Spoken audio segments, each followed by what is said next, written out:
Why am I getting offline notifications? But hello, did it go offline as was like, what's it called? Oh, what's the word? What's the word? When it was for starting soon screen, did it go offline for a little bit? But hello! Sorry, I'm a little bit late. I was in the little cupcake room. I was in the little cupcake room and I was also cleaning up because I ate foods. But I have. But hello, Sarah Dwin. How you doing? You're the first one here. You're the only one here. Anya! Anya!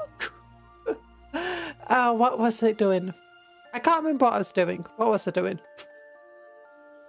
Oh yeah, I've done stuff today. You're doing good. Yeah! I've already made my schedule. I've already made thumbnails of a week. So I've got a free afternoon. Well, after the stream, I've got free time to do stuff. To spend on myself. Yeah! I'm doing okay. I've been trying to look up. Do you know what's it called? I've cancelled my Disney Plus subscription. Yeah. Yeah, I'm trying to look up like what's it called? Various alternatives to like different browsers and all sorts. And it's like, yeah. Because, you know, there's a lot of companies out there that are doing a lot of bad stuff, and I'm like, I should probably stop supporting these companies. But yeah, hi. Cuptle. Yeah. Wow, so productive. Yeah, but I've got like all of my stuff done today. I've got it all, like normally I'll be rushing after the stream to do it, but no, got it done today. I woke up not as early as I would like to. I didn't do my exercises, but I did at least get some production done. I would have liked to have done some more productive stuff, like built my death copters or built some other stuff off stream. Oh, because I got so much stuff to build. Oh my goodness, it's absolutely insane. What else do I have to build? Yeah, I've got to build this Indomitus box. I've got the Salamander Combat Patrol to build. I've still got like the stuff from the Saturnine box set. Yeah. If I try doing that in America, I don't think I'll be able to buy anything at all. Yeah. I mean, there's still stuff. It's like, I don't really support a lot of what Coca-Cola... Hi, Bob Beankeeper. I know that it's like, I have to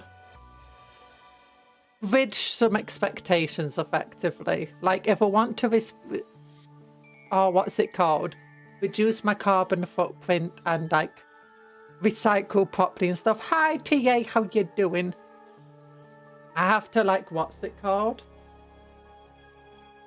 Like with my cola, I want to be drinking from stuff that's either glass or metal, like when it comes to like buying drinks, because plastic isn't very good for the environment or anything, or like long-term sustainability.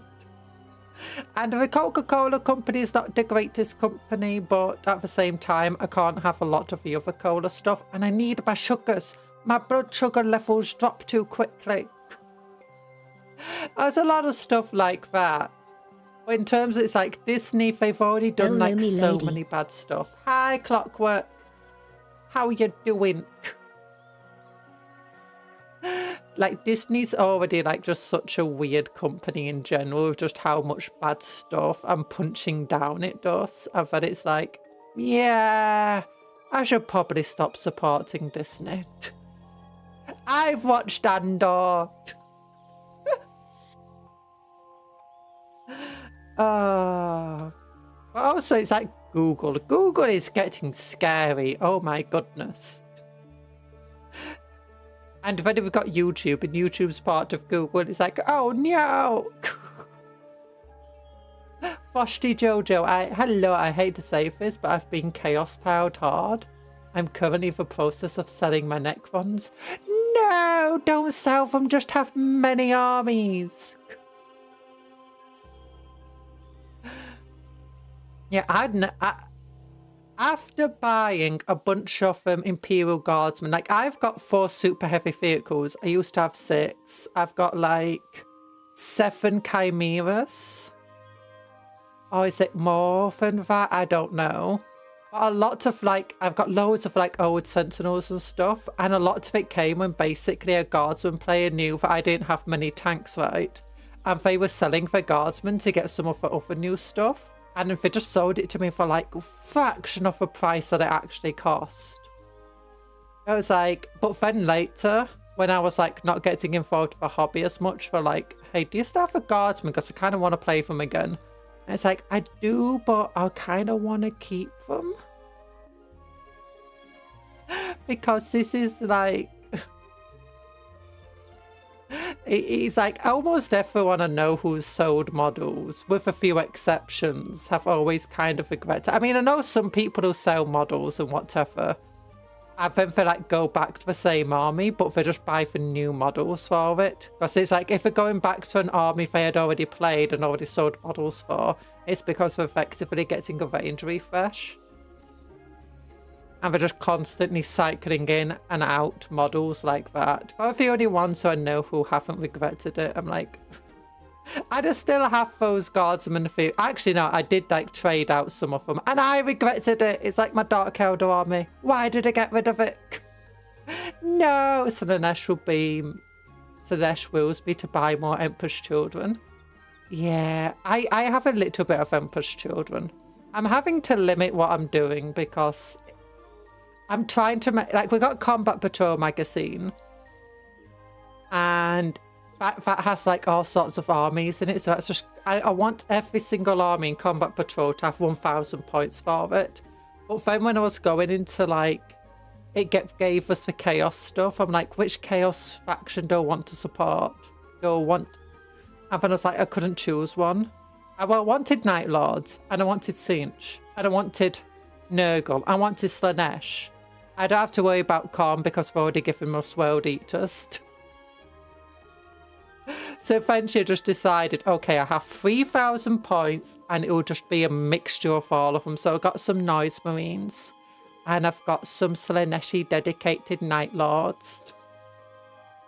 I have about over 3,000 points of Emperor's Children now, and I'm addicted to playing Chaos. Oh, Born to Mechanicus, Force to Necrons.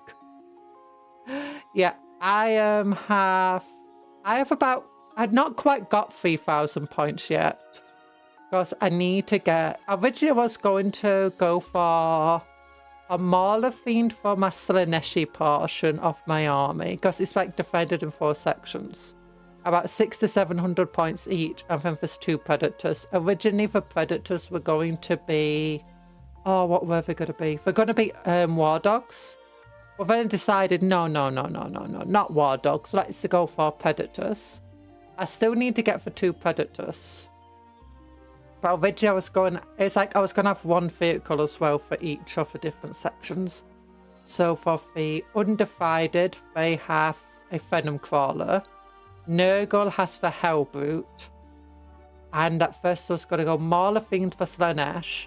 And a Deimos Conversion Beam Predator for Sinch. But then I've decided actually it would just be fun if Sinch and Slanesh also both have a Hellbrute. Because the Hellbrute came with the, whatever kit it was. Oh, what is it? The Combat Patrol magazine. Like, yuck. Oh, but I'm then also still trying to build my 30,000 points of Black Templar. There's just too much to build and paint. There's too much. I'm drowning in boxes. I will bet we make 5 Necrons today, probably. I'm hoping to make all 20. They're push fit models, so you imagine they might be quick. I need to get my gloves on. Good thing I've got people in my playgroup with deeper pockets than me. They'll probably play in tournaments and know my Necrons are fully painted. Oh. That's good. Push fit, you say? I changed my bet to 7. Okay, we need to defeat Talan in his bet against himself. Wait, what you betting? What you betting? How many blocks of cheese?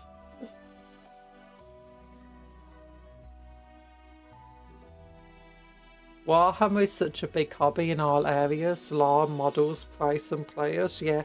Warhammer's not the most expensive of hobbies, depending which army you go after. Going after Imperial Guard, yeah, that's always been expensive. And it's always been for, I mean, it's just part of the way for hobby, yes. I mean, unless you're 3D printing it yourself, but only times I found that buying a 3D printed model is cheaper than not. Well, there's 3 occasions. One, characters. It's cheaper to buy a character 3D printed than it is just buying the characters on the websites, the official ones. The second is Titan-sized vehicles. And the third is scenery. Those are the only times I've known where 3D printing's actually been cheaper in terms of if you're buying from somebody else. Yeah. I mean, there are other game systems that have are cheaper, but the models aren't really of this. I've seen some people be like, "Oh, look how good the quality of these models are. Way better in Games Workshop." I'm like, you have different eyes than me. Oh, some of them are quite good quality models, but they're actually much smaller. And that's kind of how they get away with it. Or they're less complicated. I painted Silent King about a year ago. That was my last Necron model. Since then, I've mostly been collecting Chaos Demons. My local game store had a Champion of Slaanesh box, and I've been EC ever since. Yeah, I was really tempted by that box, not gonna lie. Slaanesh, back when I was a kid and I was definitely unable to afford too much Warhammer, Slaanesh was one of the armies that really tempted me, but I never got into. But I made a lot of army lists for, like, imagining if I had an army. And proxied for in games against myself, but never actually had one. I loved Noise Marines so much. Oh, Magic the Gathering has done a Warhammer crossover. Yeah. Now we wait for Warhammer crossover with Magic the Gathering. I don't think that would happen. I think people say that 3D printed or some third-party models are better than Games Workshop, but as politely as I can say this, something coping and maybe have a GW bias.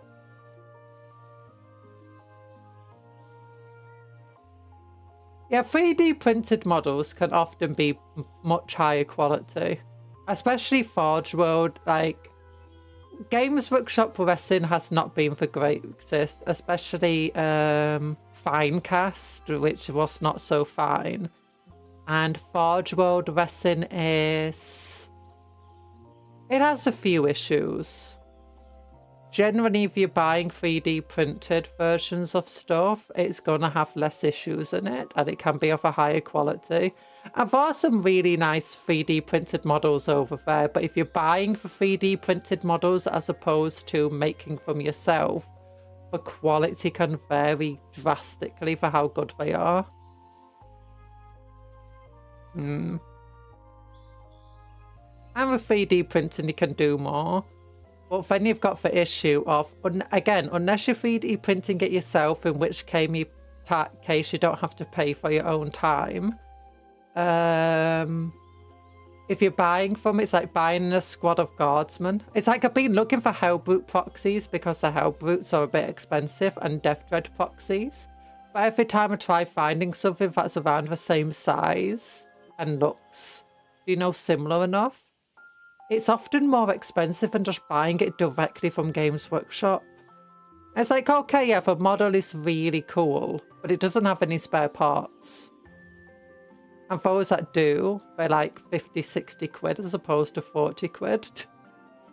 And it's like, yeah, at that point, unless you're buying it from Temu or something, in which case, it's like I've seen someone buy a dragon from Temu and feel like, oh my gosh, the quality is great. The main issue is it was meant to be about 5 times the size that it is.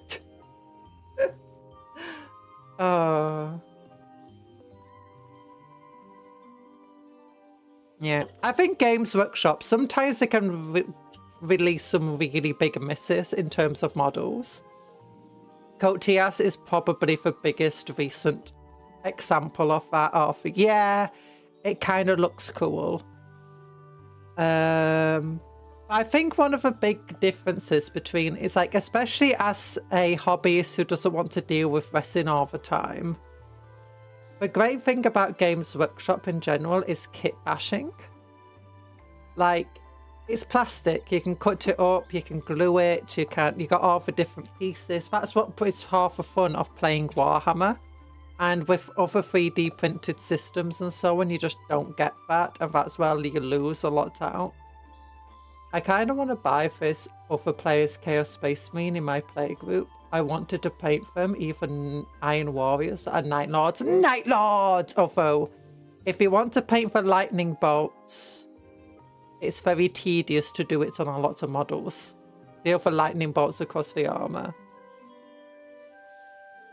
I dislike the 3D printer market too much of a gamble. Yeah, I've been looking at trying to get an FDM printer so I can print off like some of these really unique looking Titany stuff and tanks that you just won't be able to get from Warhammer anyway. But nothing, I mean, they're expensive themselves. And the time consuming, it's like, yeah, maybe one day in the future. And if I can get something like that, it'll be very good for streams. As long as I can get one that's a good enough quality and reasonably enough price. I got a friend who's a professional painter and another who has a resin printer. They exchange with each other. One paints for others' models or for other prints models of either. The other thing about printing is that it can take a lot of time, and when you've got a lot of free time, where you can just look after your own 3D printer while doing other stuff, that's fine. But if you don't, then it becomes a bit of a... All in all, I don't think Warhammer's that bad in terms of like what some people say about it. I mean, is it a bit more expensive than it should be? Yeah. Is it as expensive as people? I mean, there's definitely some things. The characters are just too expensive. It's like the profit margins on characters must be insane, especially with how big the game system's gone. What do you think is the most recent miss that is not a resin model? Cody asks. Cody, I can show you. We'll go to the Handcam. Hi. Hello. It's such a big miss that I'm actually surprised they've not gotten rid of it yet and replaced it. Or like announced a replacement at the very least. I don't think there's been too many models that have been like, that is actually a miss. There's definitely been models that people have been upset about them. And I've been like, yeah, I can see why you don't like it as much as the old version or whatever, but... Where is he? It's this dude. The model definitely needed replacing, but oh my goodness, this is a terrible model in so many ways. The legs just feel really awkward on this model, like someone... As an artist, I have had times I've been drawing a model, drawing something, and I've been just drawing at a weird angle. I've not noticed because of my own viewpoint. But then when I finish, I realise the legs are just... Oh, Cuptle's hiding the head.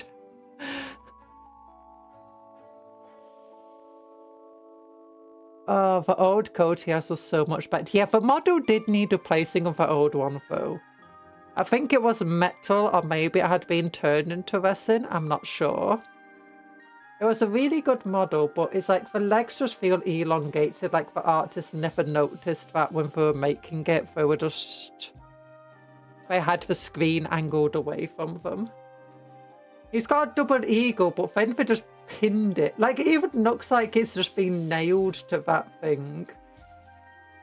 His hair, he looks like he used to be like, wasn't he bald or something? And now he's got just like this clear toupee on his head. His head also looks oddly flat. His head also looks too large in his armor. I mean, for a Space Marine, having a head like that would feel kind of okay. But for a normal human, his head feels a bit oversized of that type of armor. Feels like weird diaper over here as well. It's... The hammer looks cool. I'll give him that. The hammer is a nice hammer. It just feels so weird. He looks like he's wearing an armor diaper or overalls. Yeah, or both.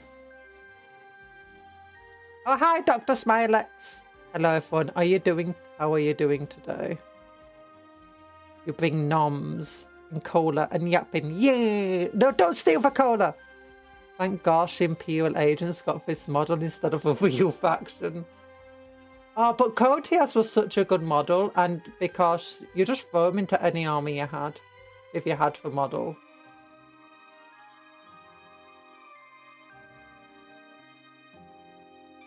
I don't know. There's just very little on this model I'll look at and go, yeah, that's good. 2 miniatures. The Imperial agents do have some really cool models. Like, look at this navigator. They nailed my double eagle to a tactical rock. Can't have anything in the Inquisition. It's true. I mean, you could just have the double eagle just sat on the rock. Without, or like if its wings are out, have it so its talons are attached to it or something, like it's about to take off or it's just landing. Personally, I'd put it like on top of a skull or something or whatever. I don't know. Navigator's such a cool model. Overly expensive model, but such a cool model. He's got an anvil head. Watchmaster. Also a very nice model, personally. I like it. But Assassins are cool models as well. This Lord Inquisitor is a really cool model. The head feels a bit, and the face feels like it could do with work. But the rest of the model seems really nice. This model, absolutely amazing. I actually ordered this model. Oh. Hi, Noodle Man. How you doing? That gun. Oh yeah, this is Xenos Inquisitor, so you can see all of his stuff is very clearly stolen from Xenos. Or bought from Xenos. Even his head looks more Eldar than human, really. But what's your question, Noodleman? Imperium has double-headed eagle. Chaos has double-headed vultures. Hello, Clemoniac. Yeah, I like the Imperial Navy breaches. They're such cool models, too. Remind me of Solar Auxilia. This assassin cool model. That assassin a cool model. I feel like this priest is a bit of a meh model. Any character model that doesn't have options, I'm not a big fan of. Like the way you can swap out the different heads and weapons of it. It's kind of cool, just. I really like this set of models. It's a really fun sprue to work with. Eisenhorn's also a cool model, although I think that one's a bit old now. Faction has a lot of single characters. How do they feel 3,000 points? Just throw every single character out there. Now that's a beautiful model.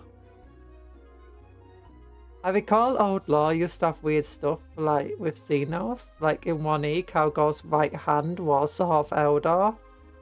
Yeah, the Chief Librarian of the Dark Angels or something was a half Eldar. I think they kind of brought back that named character. Like he's an experiment of Carlos or something. How does Acadian soldiers... How are Acadian soldiers still in stock? Like, isn't their planet blown up? So there's a few reasons of this is... And I can put it down to 5 things. 1, your average thing that is Acadian soldier in terms of, like, the board game, isn't going to necessarily represent Acadian soldiers. It instead represents... Cadia became the standard for what a soldier should be, effectively. So the standard equipment that Acadians had became the standard equipment for lots of different regiments. The standard training, the standard discipline, everything became the standard across the Imperium pretty much. The only other standards are like the Krieg and... Well, they have other ones. The Krieg and Kazaton also seem to be pretty common standards. The second thing is... Even before the world blew up, the Cadians were actively training. You had Cadian regiments all across the Imperium, training up regiments on other worlds. And after Cadia blew up, they continued training up regiments on other world that then became Cadian regiments. The third thing is... Well, the second thing is... Was that the second thing or was that the third one? No, first thing is not all of the Cadians are actually Cadians, even in name. A lot of the Cadians who are Cadians in name don't come from Cadia and don't descend from Cadians. The third thing is a lot of Cadians weren't even at Cadia when it got blown up because they were like the knife of the Imperium, of the Astra Militarum. They were all over the Imperium at the time, fighting in various war zones. And as a result, a lot of them did survive, and they continued having children and so on just outside Acadia across thousands of worlds in the Imperium. So you got thousands of worlds in the Imperium all producing new Cadian soldiers who are descended from Cadians. The fourth thing is... What is the fourth thing? Yeah, for fourth thing is Cadia is too cool to let die.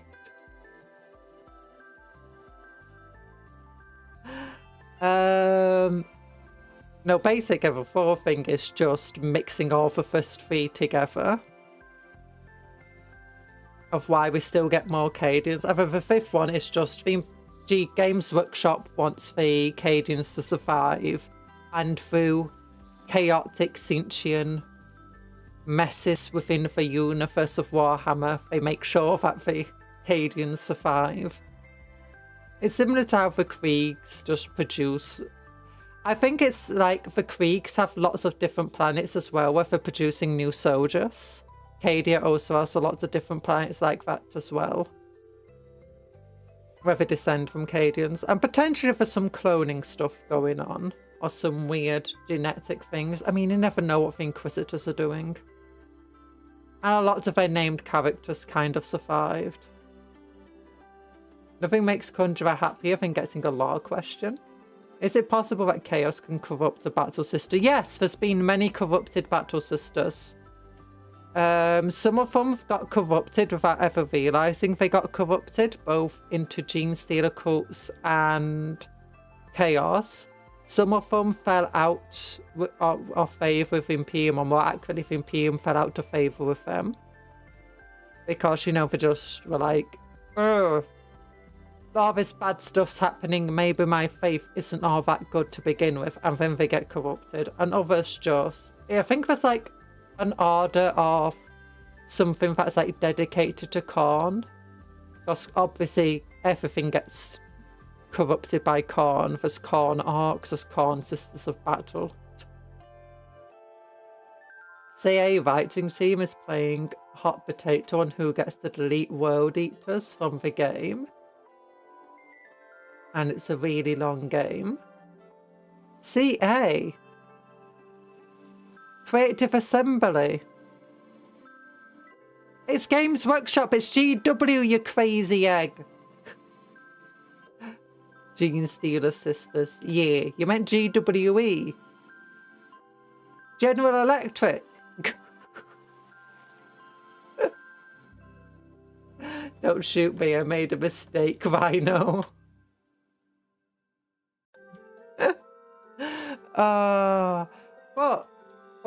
But. Yeah, I was trying to figure out what you meant by CA for a little bit. It's like, why did they announce something like they are actually making a 40k game? But anyway. Not Rhino. Like how Flanders would say it. You made a mistake, Reno. Oh. Now, why didn't you say so, neighbour? But look at this. We got Necron Warriors. Okay, what base sizes are Necron Warriors meant to be on? 25s, 32s. 32s. Oh, nice. Commissar, we got a heretic right here. It's true. We gotta get rid of the heretics. Okay, so we need at least 10 of these for this one.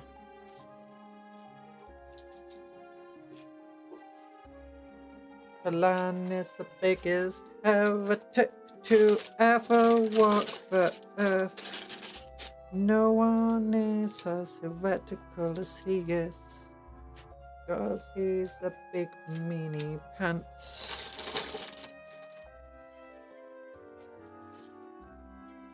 Okay, there we go. That's 4, that's 4, that's 10 of them. Yeah. Ow.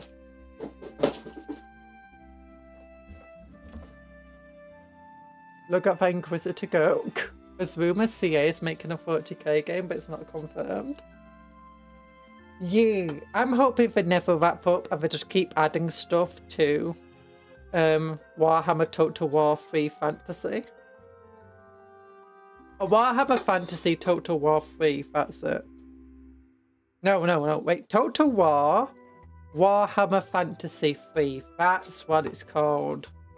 You know, I just got war too many times in that name. I get confused. I easily get confused.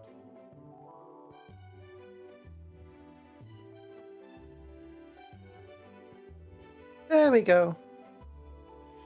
Conjuror is a huge copium addict. She sniffs at Kovash will come one day, and so will Nippon, and the expansion to Lustria.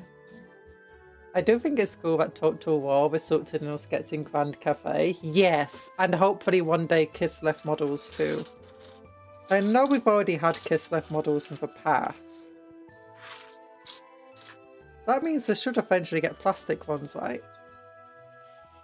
We told you, Cupcake. Kovash would never be... You lie! You liars! Kovash will be added every single day of the week. You'll see. You'll see. Look at that. Our models. Okay, what do we do with these things?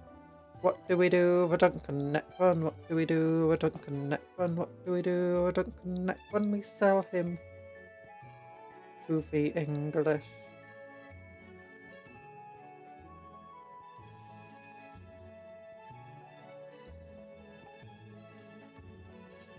Oh.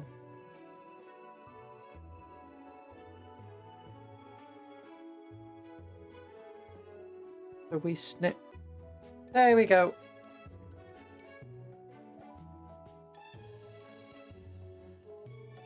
My internet died for a moment. I apologize.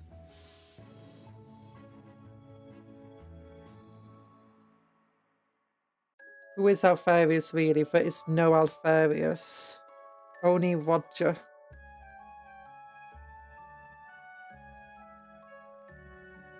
I'm not evil. You're evil. Okay, do we want the god? We're going to give him one of these big old guns. There's meant to be 2 in every turn with one of these big old guns.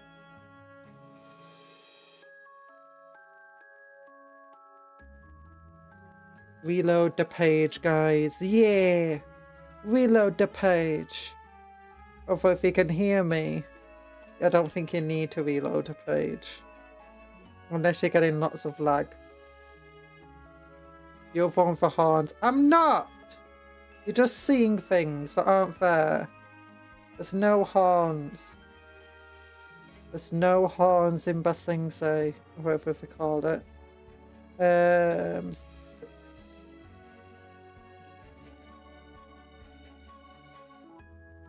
Number 4. I'm looking for head number 4. Oh, 4. 4A. There's a 4B. There should be a 4B.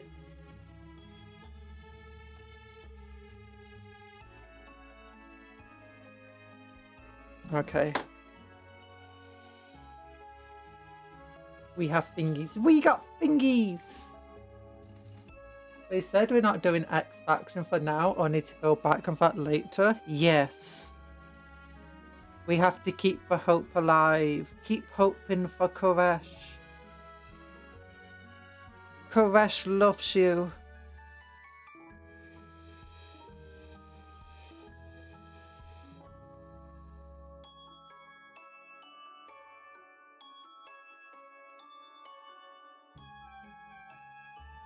Do do do do do do do do do. Okay, so Skelly Boy. Okay, I think that's a bit of sprue I need to cut off. No hand hearts. No hand. Okay, here you go. Hand hearts for you guys.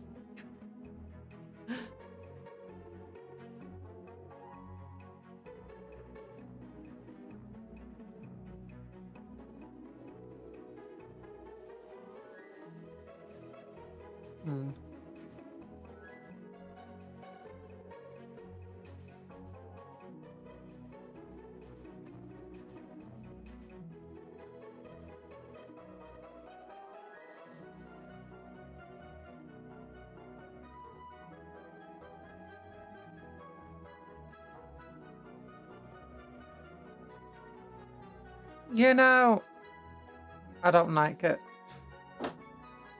We'll just glue the chest on for now. Let's see how that goes.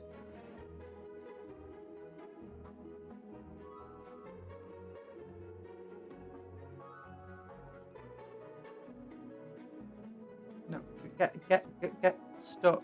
There we go. And then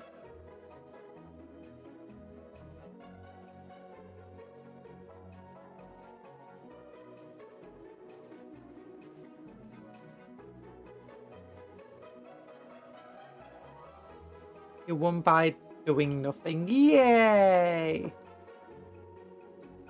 Dr. Smilex gave you the win. I still remember that Norscan fan on Reddit posting a meme every day in the hopes of getting a rework and gave up 2 months before the rework reveal. Oh my goodness. That just sounds right for Norska.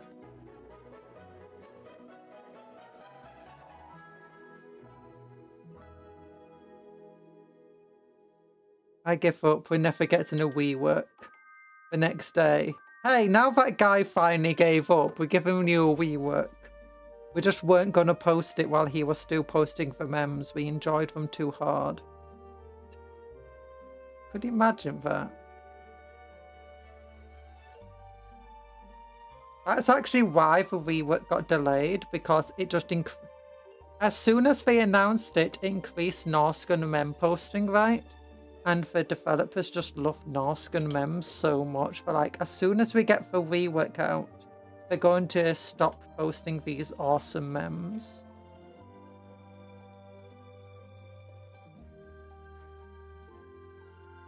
So we just need to keep delaying it to a point where they don't think they're actually ever going to get the rework. And that's when the best memes will arrive. Our first Necron warrior's been built. Oh my goodness. It's got a Gauss Flayer. Wait, is it a Gauss Flayer? Oh no. He's not finished. He's got a little bit that needs to go on the end of his gun. He's got a little bit that goes at the end of his gun. Do do do do. Got a little bit that goes at the... Wait, does it go at the end of his gun?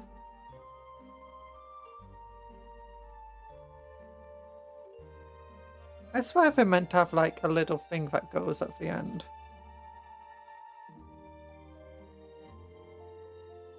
No, I must be crazy.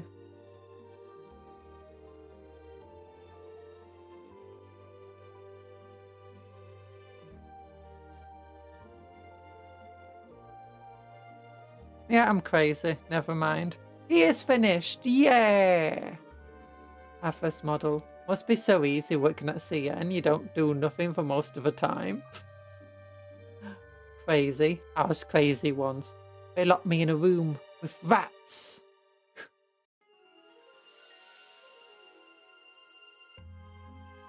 Been 106 days since the field trailer, by the way. You know, they're working hard trying to make sure it's a good release. Because Omens of Destruction was a terrible release. With broken factions, poor balance, and honestly a lot of it still not being resolved.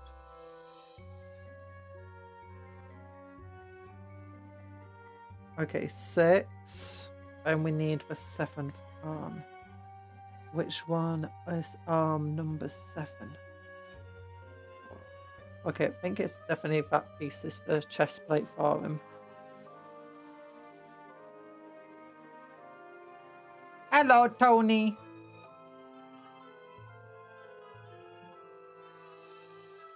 We are going to kill everybody. No. We're going to run away with nobody. No. Okay, chest plate done. Thing done. Okay, now where's his arm? It's going to probably be number 7. 22, 27. Number 7, it's that arm.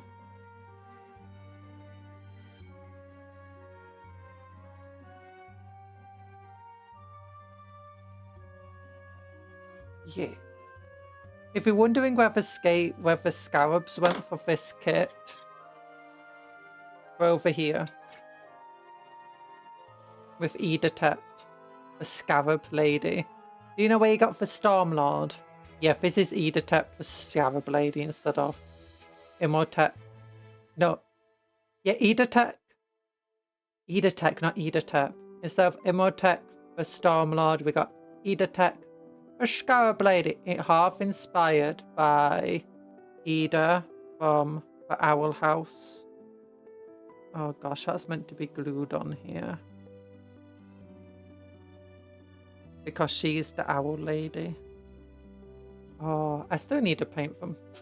We'll paint them after we've got 1,000 points built. Okay? There's a lot of scarabs. No, you know what's a lot of scarabs? This was a lot of scarabs. A magic. How it's like, look, I can make this with a click of my fingers. Look at that. And it's like, oh, wow. Oh my gosh, it's like magic. No, it's just double-sided. Oh, look at all the scarabs. We're going to have to put a bunch of scarabs on our warriors, by the way. Okay, now we got 8A to go after. That's 3A. That's 8A. Oh, look, it's got a little axe on it. Ask him a question. Gun axe. Oh no, I dropped it. Toes! Pick things up for me. There we go, got it. Ida has a lot of scarabs. No, Ida from the Owl House. No, she's the owl lady. She's got owl stuff going on.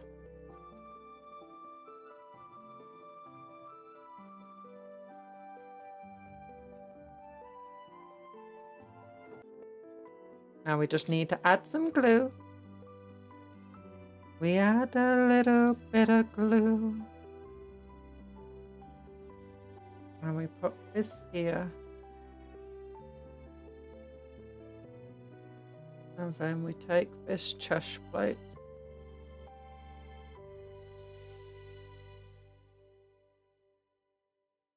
And we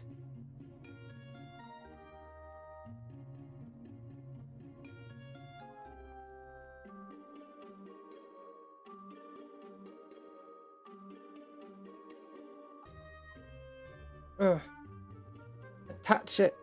There we go. Didn't want to attach it first. But now it is. Oh, and then what head is next? It went 6, 7, 8. So pink opus will be number 9. Yeah, 9A. Why is it labelled 9A when there's no 9B?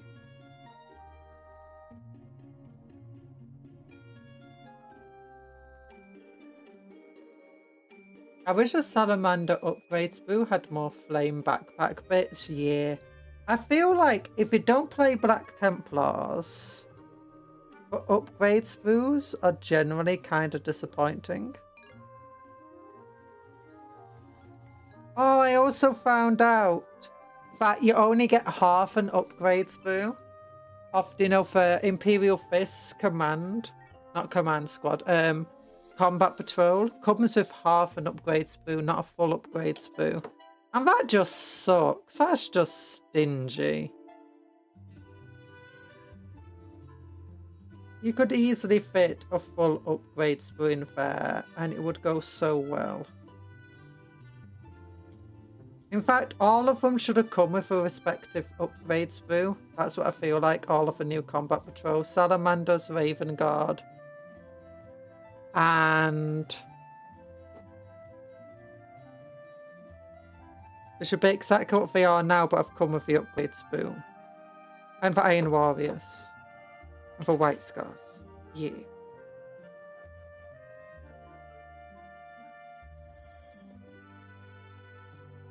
She hit her desk with tears in her eyes. I did. Actually, no, I was in bed at the time. And I just cried for 6 hours before finally updating for Discord.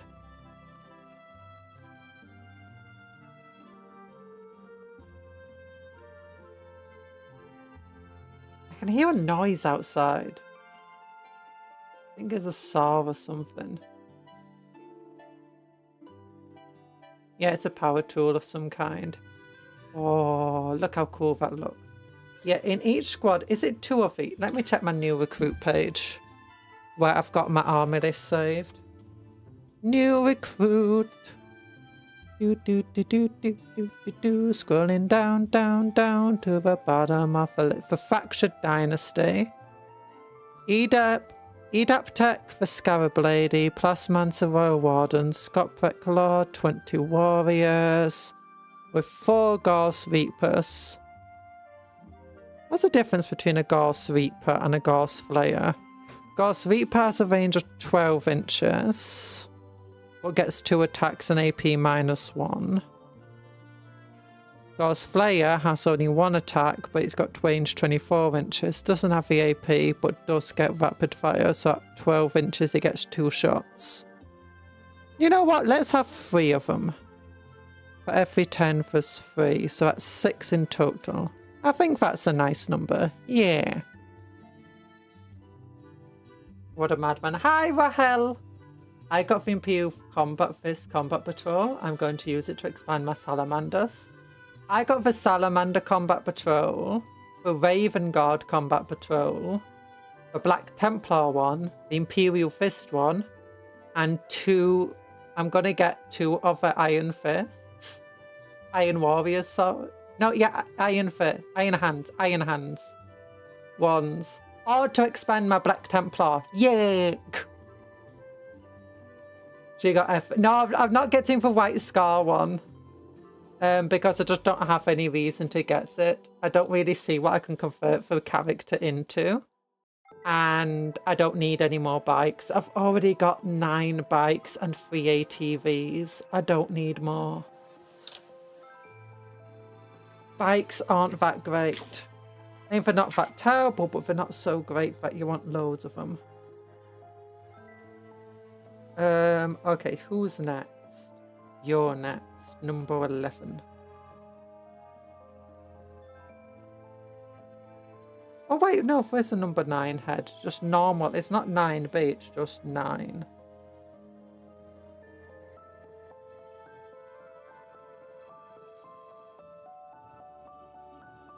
The combat patrols were just too cool and just too neatly lined up with the armies I'm trying to create for my Black Templars. But it has hit my bank account very heavily, and I need to recover my bank account. Have you ever seen the Bits by Spellcrew? No, I haven't. Not enough bikes or white scars. Yeah. I feel like white scars need to have a non-named character on a bike. Like, they need to bring back captain and lieutenants. They need to bring back a new model out, I feel like, that can be built as a captain or a lieutenant on a bike. Or like, just bring out like a command upgrade sprue. So it's like, it comes with a bike and legs and stuff, and it's designed to work with like different characters. So that you can bring back the tech marine on a bike, you can bring back the lieutenant on a bike, the librarian on the bike, and the captain on a bike, because it's designed to work with all of the sprues, because it has like different sets of legs or waists on it or whatever. Yeah. I mean, they could easily release a single model that can be used as built as either lieutenant or a captain. Like the Company Heroes box set, it has a captain inside the box who can alternatively be used as a lieutenant. It's like, they just need to do that with more boxes and more models.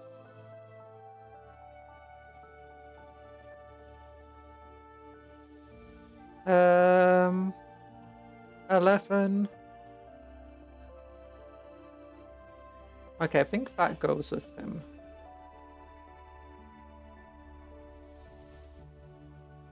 $27.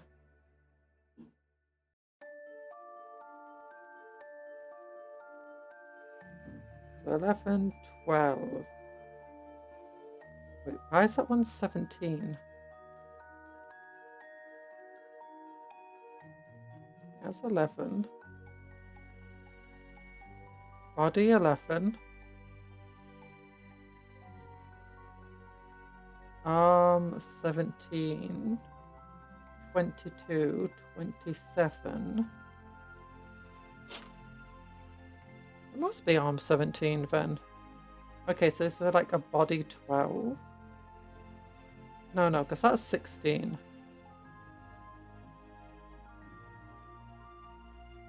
Okay, so it must be here. Arm 12 must be on this boo. 32, 42, 37, 47, 12, there it is. I knew it.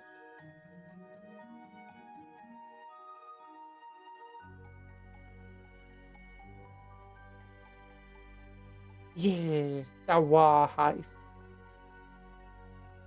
Nom nom Necrons. I think the White Scars Combat Patrol is not bad though. Like, it comes with 3 bikes and it comes with an Impulsor. And that's pretty White Scarry. And the Impulsor's way better in Templar than it is in most other armies because you get the multi-motor.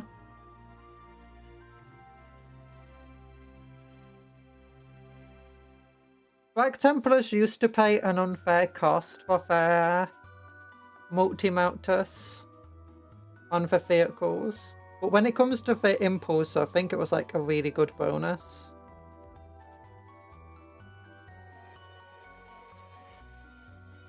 Maybe not 10 points worth of good bonus.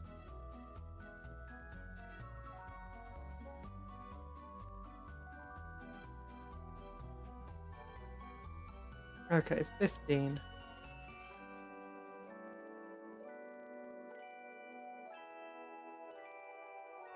Here we go. So, well, I just realised, in the Leviathan, looking at the starting sets, for 9th edition you had the starting set of Indomitumers, and that's canonically they lost in there. The Ultramarines canonically lost the battle in Indomitumers against the Necrons. They did a decent damage to the Necrons, but canonically lost the fight. If you don't know, if you watch the Pariah Nexus, you can see the results of the fight there, and also the trailer of Indomitus as a similar thing. In Leviathan box set, the Ultramarines, again, I think canonically lost. Potentially they arguably won the fight. Because if you see the trailer for Leviathan, you see basically all but one of the Space Marines get killed. The Terminators get utterly disrespected though, oh my goodness. The disrespect shown to those Terminators is horrendous. I'm trying to think, are any of the starter sets where the Space Marines canonically lost a fight? Assault on Blackreach, the Space Marines canonically won that fight. Battle from a Crag box set, the Space Marines canonically won that fight. Of a Gene Seed.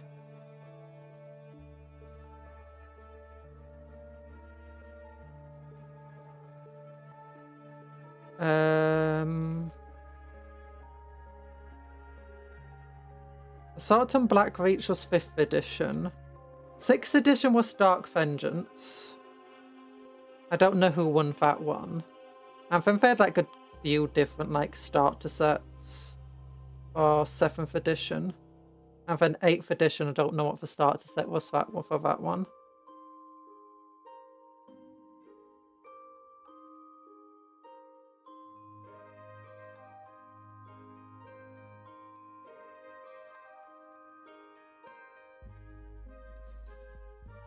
It just occurred to me that the last 2 starter sets, the Ultramarines canonically lost both fights. Although I'm not sure, did they do they count as losing the Leviathan fight? Because in the trailer for it, you see the Terminators, like one of the Terminators got ripped in half by the Prime. The Biologist was killed. It looks like the Infernus Marines were killed. We never see the Lieutenant die. And do we see the Stern Guard die? I think we do. Oh yeah, the Librarian gets killed by the Neuro Tyrant. The Screamer Killer gets killed. I think the Prime also got killed. Not sure if did the Neuro Tyrant one die? Not sure. Can't remember.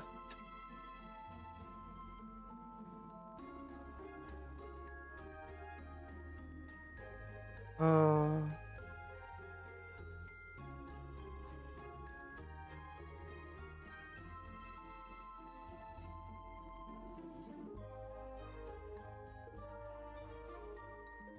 What do you think the next box set will be? Do you think it'll be Space Marines again? I know people, the rumours are it would be Black Templars first. But the rumour is it'll be Orcs. And people are assuming as a result it'll be Black Templar versus Orcs. But I think it would be a good time to release the Catachan. For a starter set.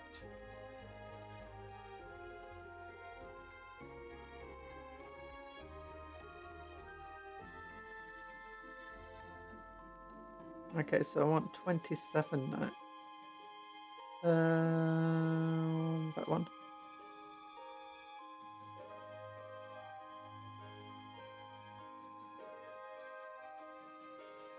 And then we'll give this guy a normal Gauss Flare. Which would be 28. 28. B. B-A, 8B. 23A. Okay, back to the other spoo. 38. 33. 28A is this one. Okay.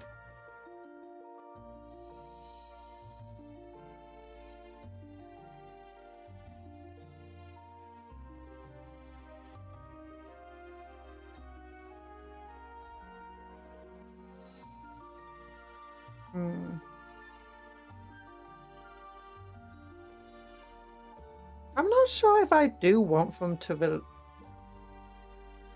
have another Space Marine thing though.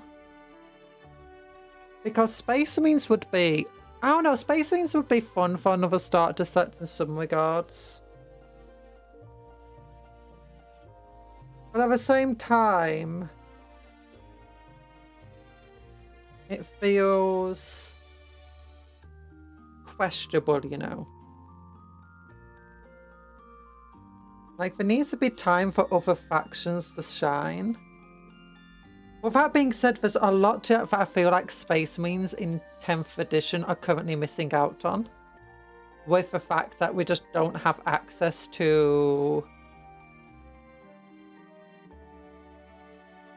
a lot of the characters just don't have options. Like, you don't have an option for Lieutenant in Terminator armor.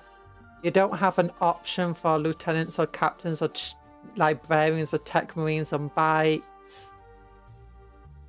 Don't turn me into a cupcake.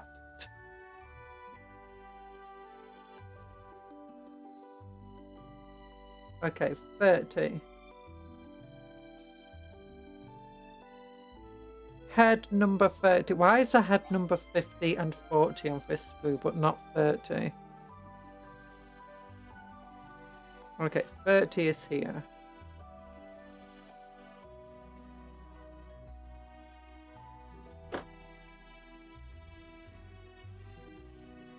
Do the cat. Do the cat runs. Do do do do do do do do do do do. Do the cat. Do the cat.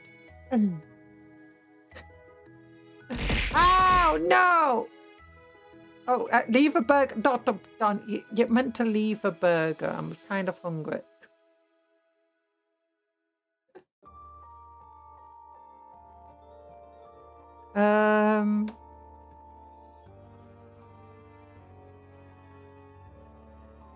Are there lots of other characters who are like missing stuff? I guess you don't have any of your elder characters on a bike at the moment. Other than, I think, isn't there a Warlock or Farseer on a bike or something like that?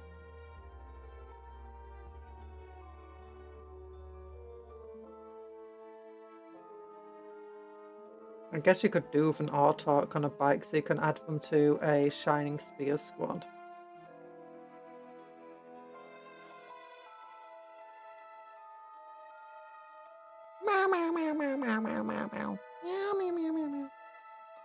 Okay, if you had to make a starter set and you're not allowed to have an Imperial faction in the starter set, what would you choose the starter set to be? Or maybe you can have an Imperial faction, but you're not allowed to have Space Marines. And particularly, what models would you want in that starter set?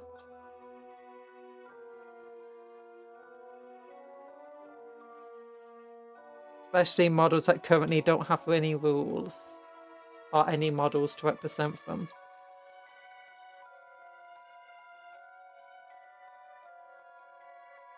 I feel like a good option would be Dark Eldar versus Orcs. Just because both of them are just missing so much at the moment. Alpha Legion. So you want Alpha... So basically Chaos Space Marines. Specifically focused on Alpha Legion style. Operatives. What would they be against?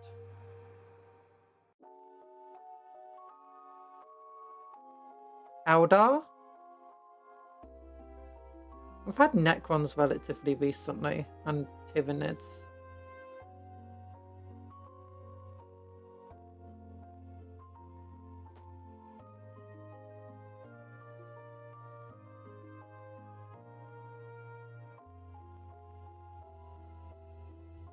Oh.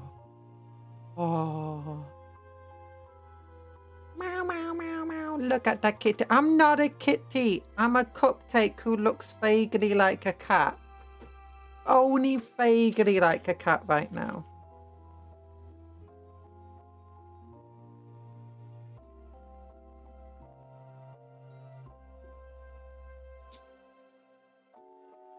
Oh gosh, trying to apply any sort of force to these models is scary.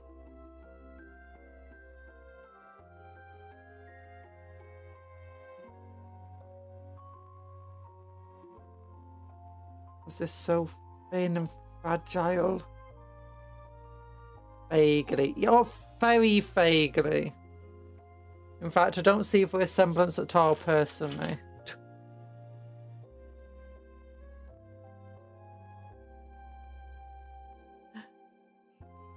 Okay, back to the normal numbering system. 16.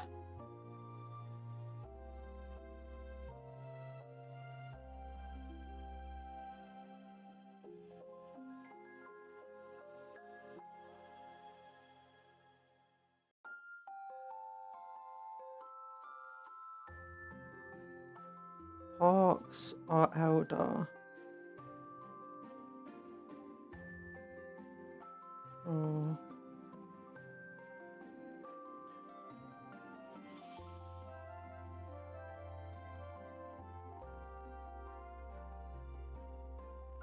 I feel like the next starter set has to be Orcs or Dark Eldar. I feel that has to be it. Like, they're the ones that need a refresh the most. I guess you could put Imperial Agents in there, but I don't think that would sell too well. I mean, Arbites are really cool, mind you.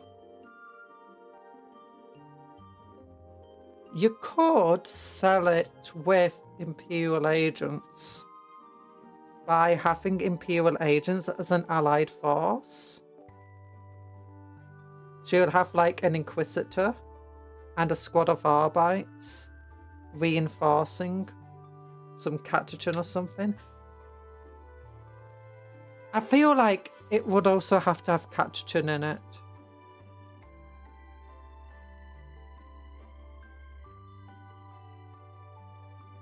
$18B, $18A. We'll go for the Gauze Flare again.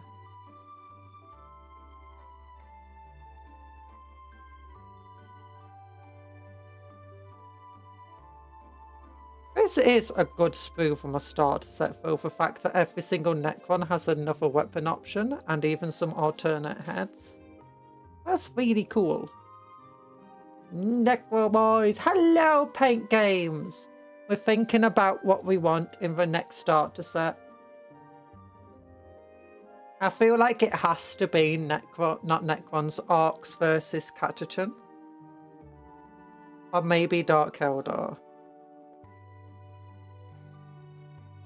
Just because of like who needs the updated models the most. Okay, then we got head number 19.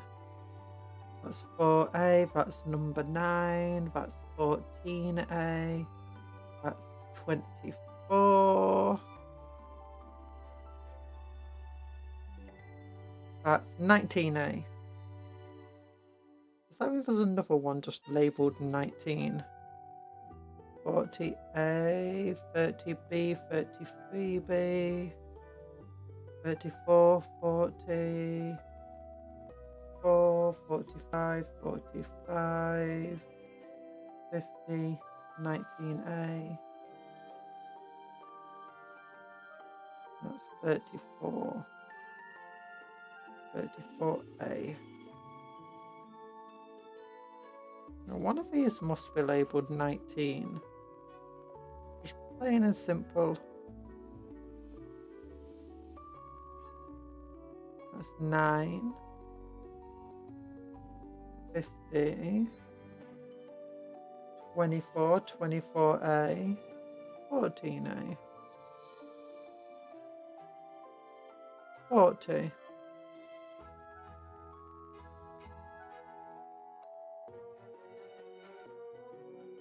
Just check I didn't accidentally use it. It doesn't look like it.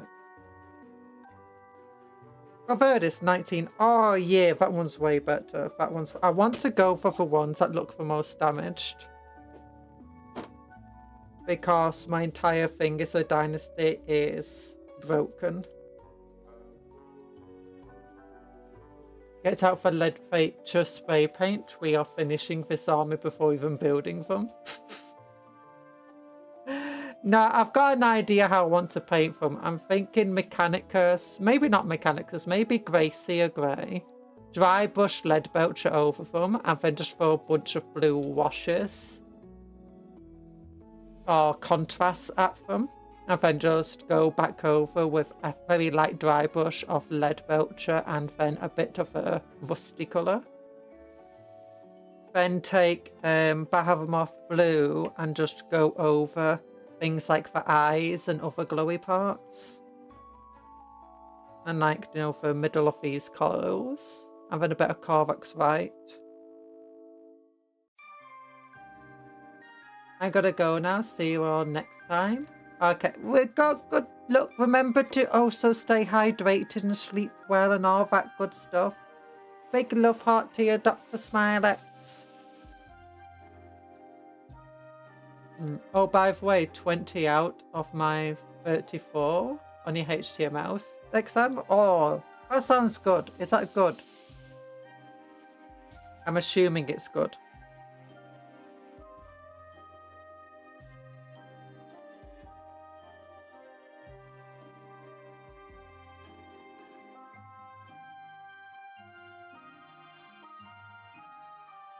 When I was doing an online programming course with my friend, you basically had to get like full marks and everything. Well, that being said, it was not like strict. You just had to, it was more like Duolingo type things. Of once you've got 100%, you can just go on to the next part of the course. That's 3 points below an A. Oh. That's pretty cool then.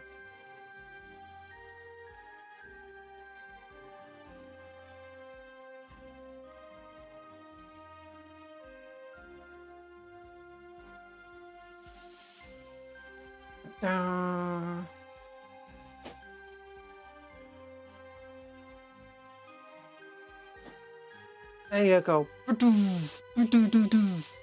Look at him go. Got a big old axe. With the many, like, Warhammer questions on your HTML test. You know, if there weren't, there should have been. I know there's not really room for Warhammer questions in it, but, you know, they could make room. Like, if you were a tech priest, how would you answer? Like, if you just put praise for Omnisire, that should just be an answer to every single question. Perform the right ritual of Control F.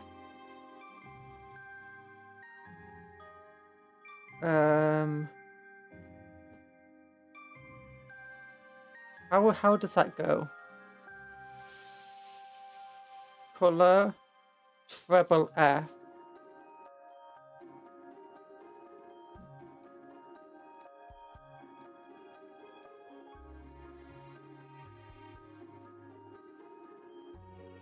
Okay, 21, 22, 23. Okay, those are the pieces we want along with that. That's 24. Let's see if we can find 24A though. See what that looks like. 50, 45, 4, 45, 19, 33, 38, 34, 40, 34.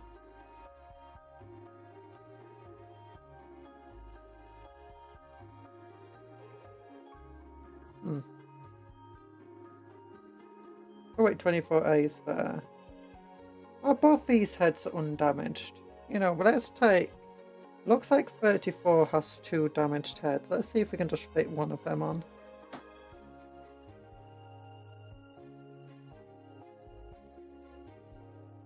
My Necron colour scheme evolves as I paint them.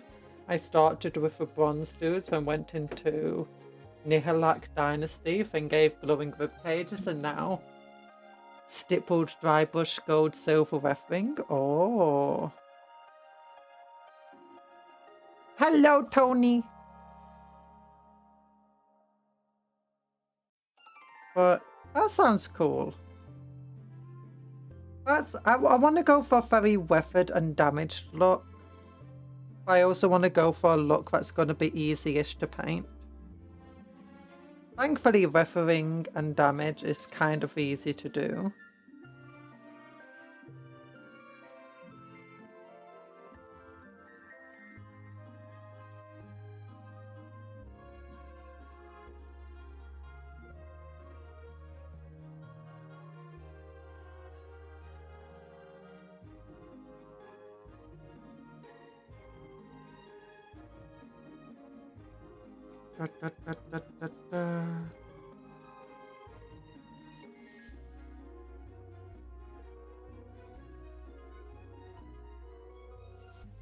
I think I'm going to practice on for Necron Warriors first before trying to do it.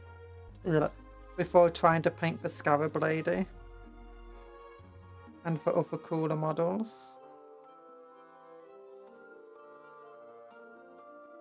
I have gone the second hardest way to paint Necrons. Hardest way is to do non-metallic. Yeah. I'm not liking the looks of a lot of my metallics at the moment though. Like just using metallic paint. So what I'm thinking about doing for it, I've seen people get some really nice looks by dry brushing metallics. So I think I'm going to be trying to do that for a lot of my future metallics. Of painting roughly non-metallic in terms of just like, go for matte colours that are close to the metallic colours you want and then just lightly dry brush over it to give it a bit of an extra sheen.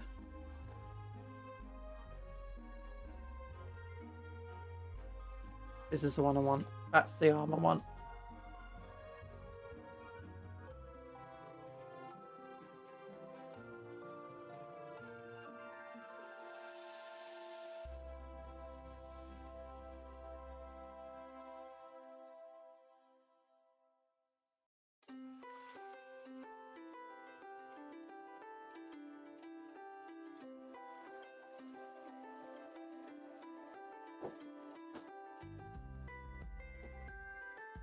Okey dokey, go like that. And then go like that. Then you need to be snipped off there. Then blah blah blah blah. Blah blah blah blah. And donk. I had to undercoat my Necrons with lead belcher, then wash with Bossin grey contrast, then end with Necron compound dry brush. Oh, yeah, I can't remember what the blue colours I want. There's 2 of them.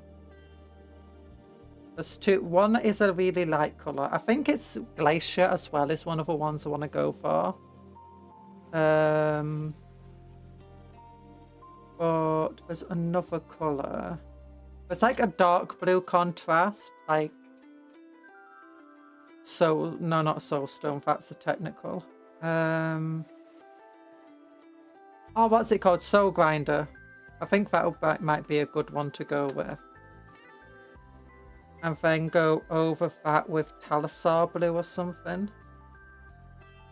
Then it's Bahamut blue, which I would go over like the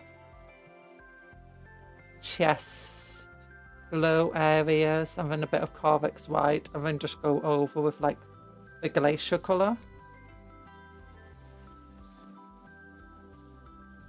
Okay, now onto this piece.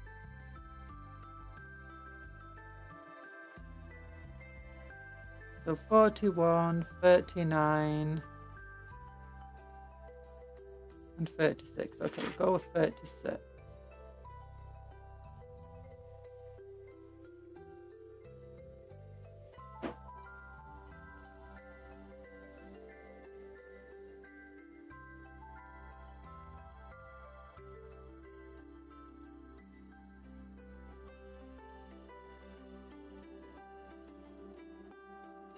And then we want 37. Milady, chat, it is time for me to depart. There are tombs to tombs to be slept in. Farewell, have a good stream. Bye, Clockwork. Big love heart to you. It was nice of you to pop in. I hope you have a good rest of your day. Remember, don't eat cupcakes. And don't raid tombs of whatever dynasty you were once part of.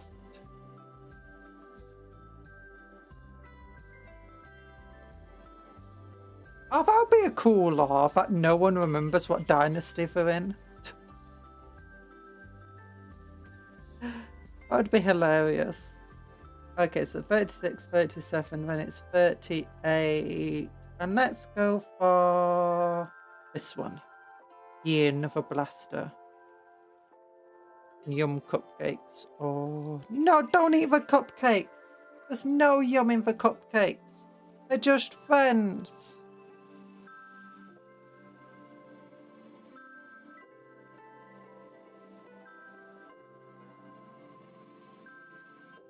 $39, and then I've got to go for 40.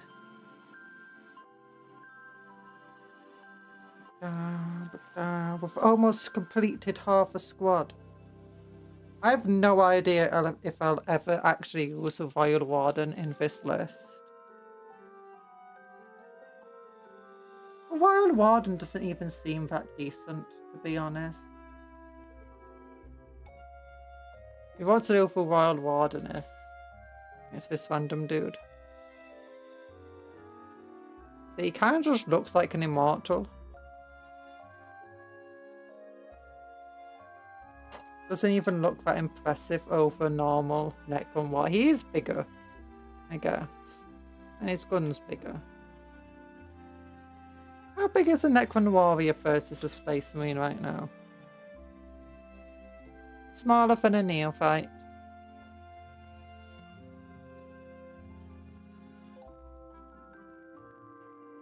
Cupcake, do you know how to get 100 Scarab Swarms? Like in a single list? I don't think you can. Like, you can have at most 6 in a squad, and you can have at most 3 squads, giving you 18.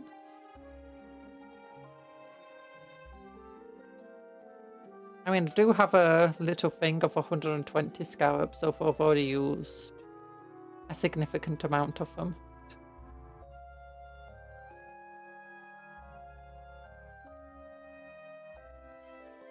Okay, so then it's head number 40. We've got 40A, and we've got 45, okay, I think it's 40. Yeah, both 40 and 40A kind of suck as heads. Let's look if we've got any other types of heads that are damaged. 24, 24, no, they suck.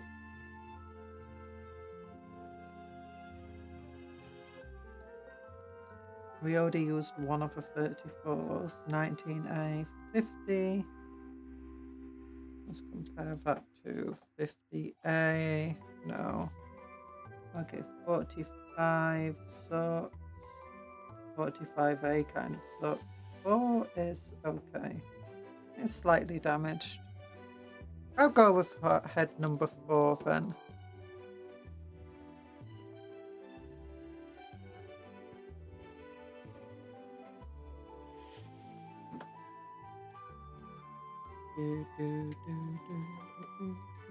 Wait a minute, wait a minute.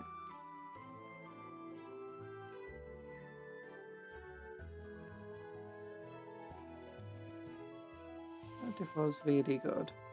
50 is really good. So that means I can use 30. Okay, I can use this head. I just want to go for the most damaged heads we can. In theory, it would be better to save the damaged heads to put on, you know, the basis and trophies of other models. But I'm going for a theme with my Necrons.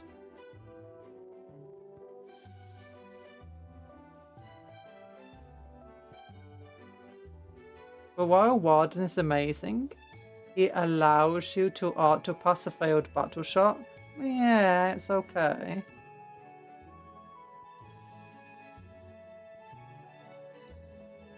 I don't feel battle shock's punishing enough, to be honest.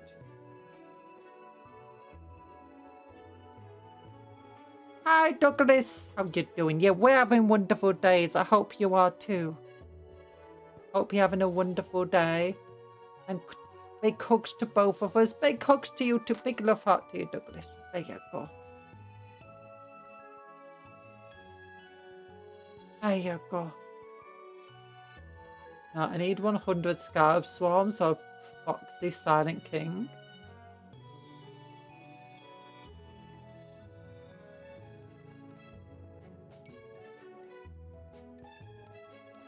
Oh, okay. So it's like asking you, do you know how to get 100 Scarab Swarms? Well, the only way I know to get Scarab Swarms from GW is through the Necron Warriors. You can probably get a bunch of them on eBay. I got these things on Etsy. Which they're resin ones though, so you have to be a little careful. And you have to use super glue.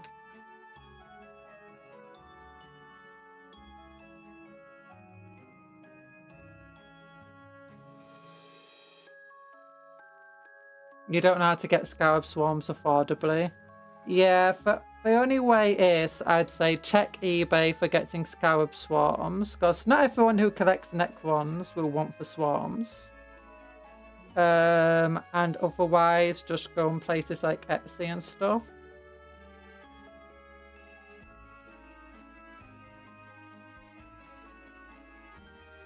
Hello, Nefaniku.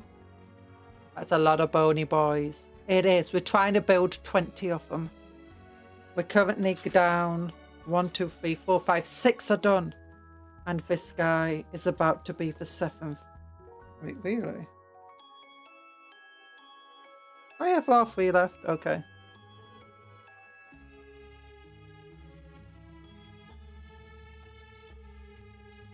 And then we'll have 10 more after these guys are built. We got 2 squads of them. And then we got 3 Scarab bases to build as well. Oh. Although we might not get it all done in this stream. But that's fine.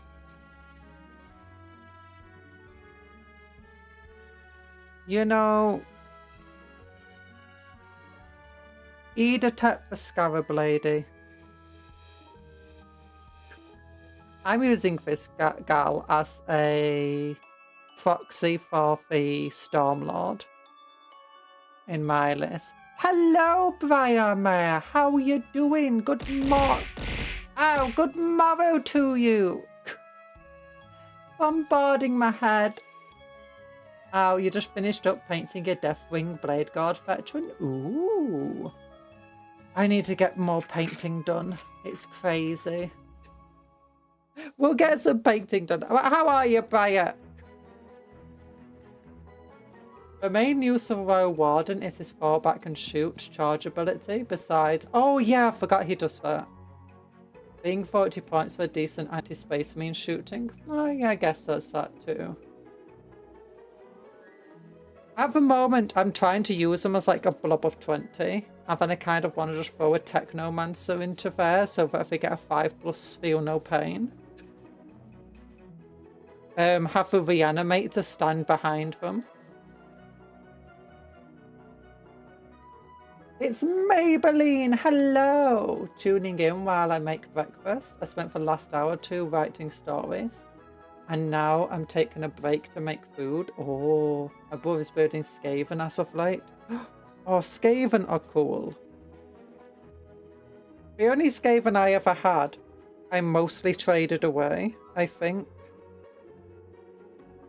In the Island of Blood starter set. Or at least I traded some of them away. I can't really remember. I feel like I used some of them, like converted them into zombie stuff. I know I definitely converted the high elf, the Eldar, no, the elves, the high elves into zombie stuff. Okay, 31. 32 is the next 42, there it is, 32.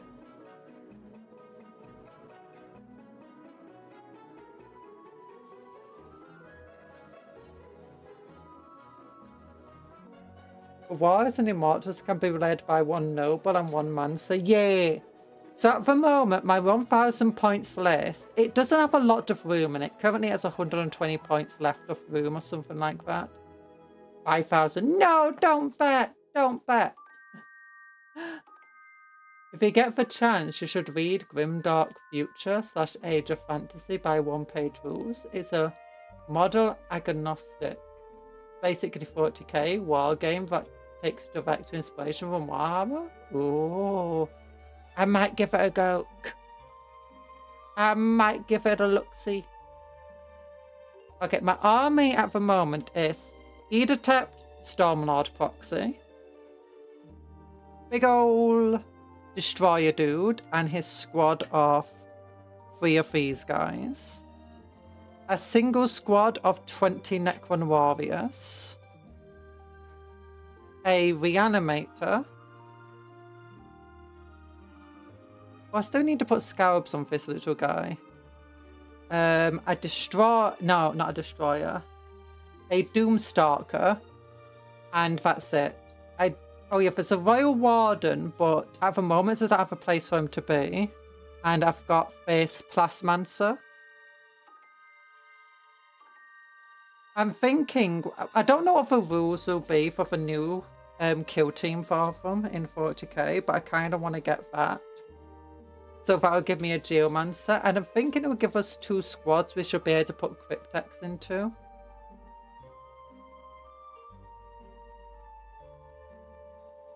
But I'm thinking it looks like I won't have space to put my Royal Warden anywhere. I kind of don't want to get more than 1,000 points of them because I've just got too much to build and paint already. Okay, it was 31, 32, so it's 33 I'm looking at right now. I already have 3 Gauss Blasters, so it's a Gauss Flayer I want. Like a Plasmancer seems better than a Royal Warden in your army. Technomancer seems better for a blob.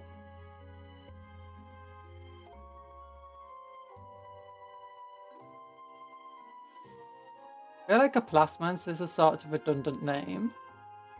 If he's already a Plasman, why do you need to say he's a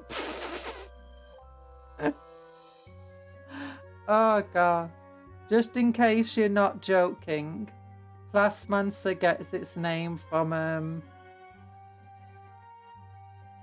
being more like necromancer for people who romance nets.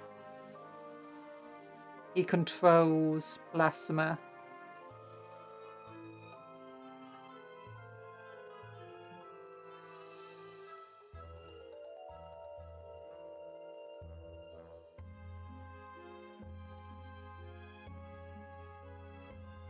For a game balanced army, a squad of Tomb Blades would be good. 12-inch move plus shoot and move.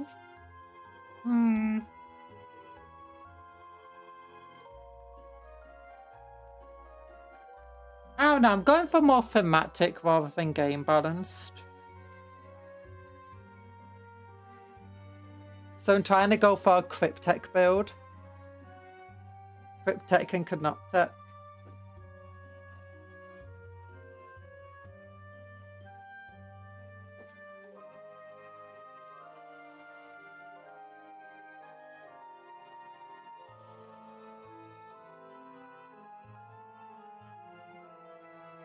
The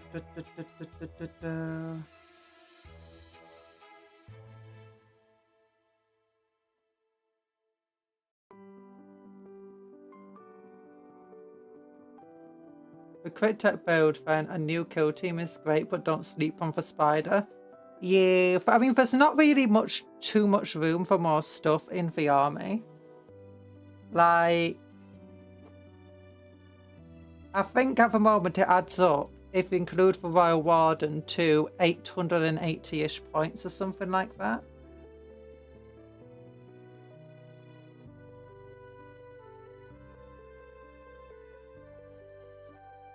But then the Royal Warden is kind of just sat by himself because he doesn't have a squad to go into. I could split up the warriors, or like add a warrior squad in for him, but that kind of feels... I don't know if it's worth investing all that into.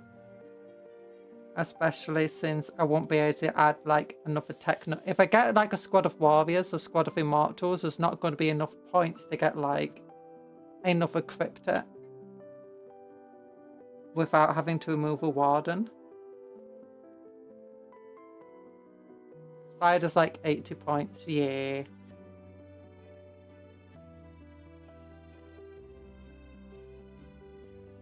Well, the spider's best if you add in a scarab swarm, so I'd have to add the scarab swarms in. At the moment, I don't have the scarab swarms in the list. I thought the spider would be able to be like the parasite to Mortrex, in which it can create, or the Biothor, in which it can create scarab swarms. But it can't. You can only own all non-named Cryptek / Mancers. Ooh.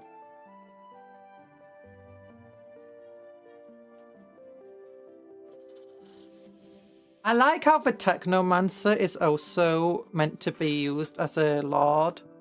Because if you read its description, it says it can be used as a Necron lord. Because it's not, but the description on the website says it's just a Cryptek. Can be used to represent any number of Crypteks and a Necron Lord with a Staff of Light. Hi Bailey! Who would win 2,000 points of Scarab Swarms versus 2,000... Squigs, probably, if I'm going to be honest. Partly because the Squigs could include a Squigger. A gigantic squigger. A gargantuan squigger. And boom squigs. And squigs are just so good at eating stuff.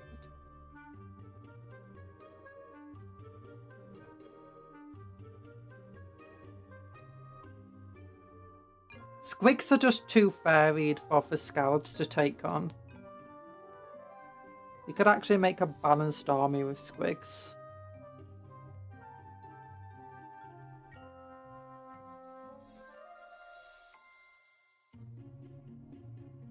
Scarab swarms, because I mean, yeah, they would be pretty dangerous with the self-destruct.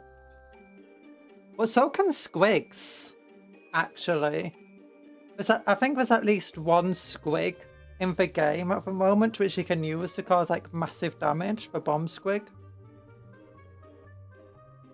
You find and you want to play a game like that. The issue is, I don't think there's actually any rules of squigs by themselves outside of a gargantuan squigger. Good luck surviving 20 mortals on the charge.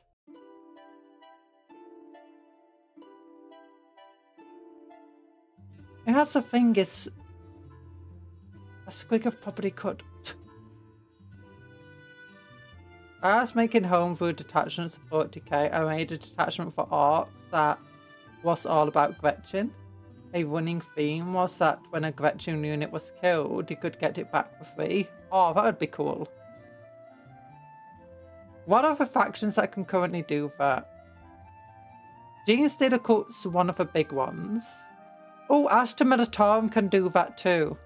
You don't get it back for free. You have to spend a command point or 2. I think it's 2 actually. But one of the things is you can bring back your squads that get killed, which for 20-man blobs is pretty powerful. And I think it can also be used on things like Tempestus Science and stuff as well. I'm not sure. Can be used on no, you can't bring back an attached character. But maybe you could bring back a command squad. Not sure.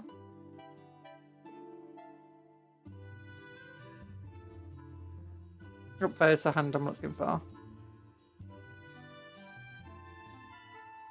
But there is currently a Grot detachment, and it's surprisingly named the Death Dread detachment.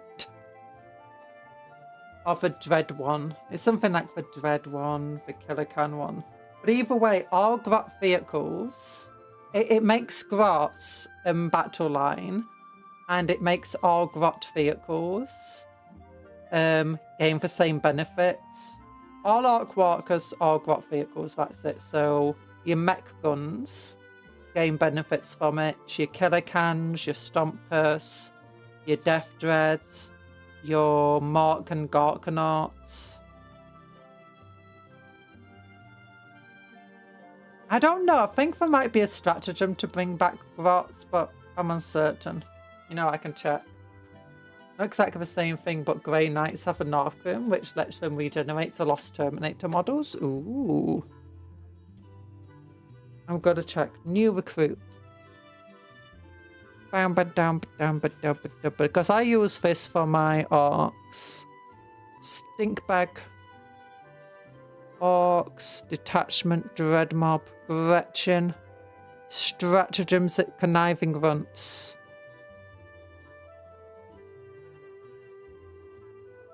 Oh gosh, a Gretchen have a really cool stratagem.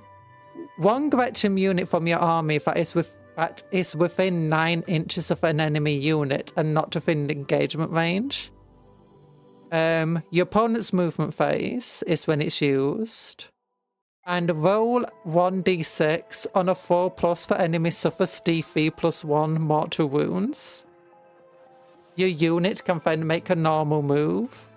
Oh my gosh, that's cool. The Dread Mob detachment is just such a cool one. It's got this ability.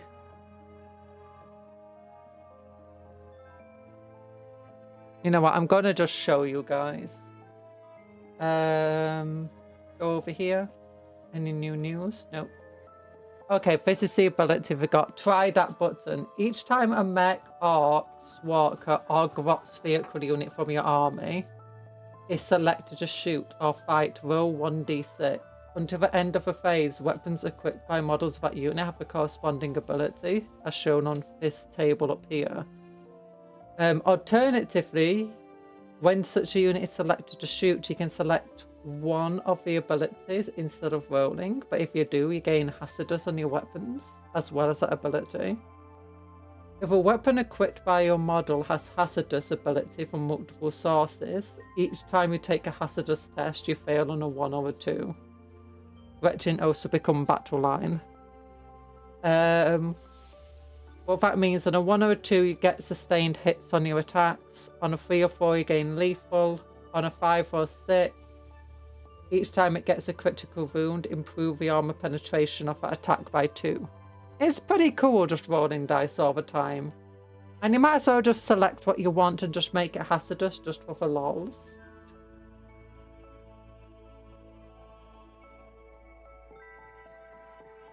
But they do have some really cool abilities.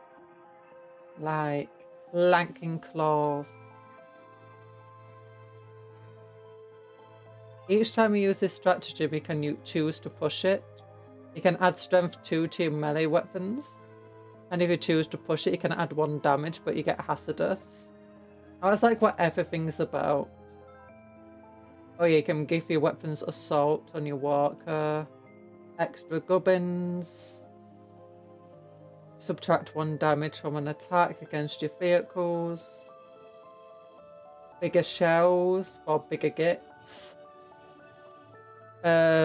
Which gives you add 1 to wound against monsters or vehicles for like any of your units pretty much. Or you can push it to get an extra damage and again get hazardous. I just like the idea of just really just pushing it for everything. I am this one you can reroll to hit. Or hazardous. Oh, it's just an entire army list which is about, yes, you will blow yourself up, but it will be hilarious.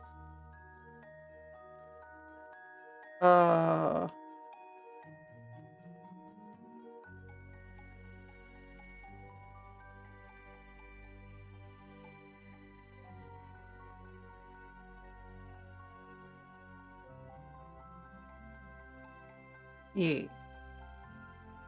This is correct.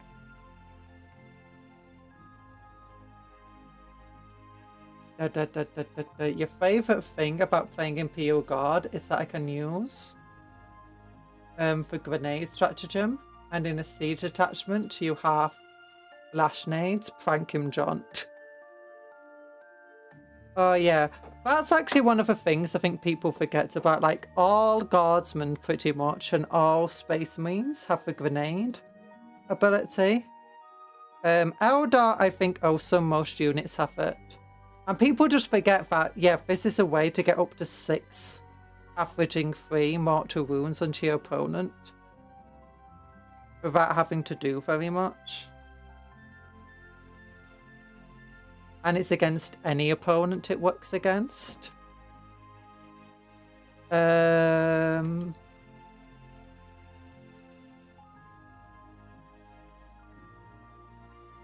And with that, you can suddenly realise why a single Space Marine could potentially take on like 10 orcs.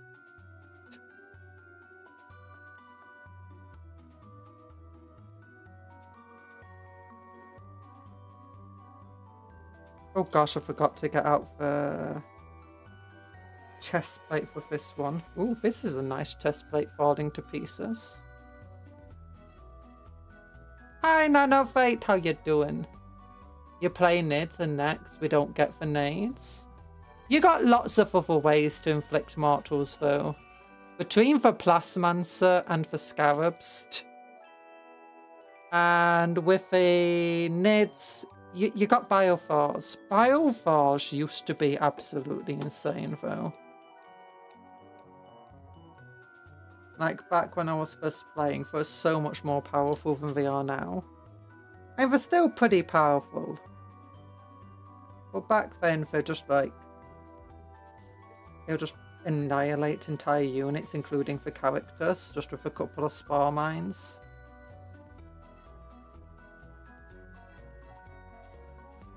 And to think, if the orcs all ever got under one single leader, the war would be over.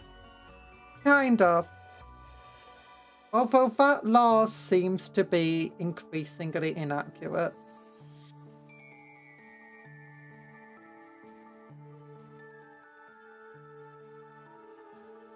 Okay, what head am I looking for? Is it 40? No. 45. Okay, that's 45A. 19A. 50. 50 is a good one. 45, 34. 58 is slightly scratched. Okay, 9's quite cool. That's badly damaged.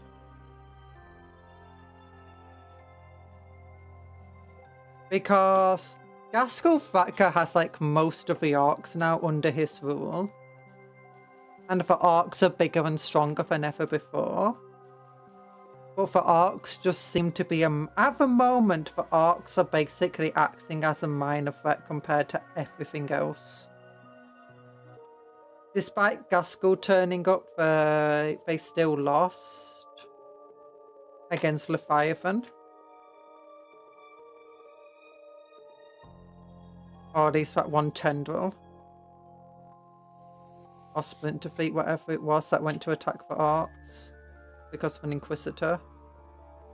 For Arcs, I've lost multiple wars for Armageddon. I mean, the next starter set, if it focuses on the Arcs, suddenly it'll probably make them a major threat again. But at the moment, they seem like such a minor threat, yet they're meant to be bigger and more organised than ever before.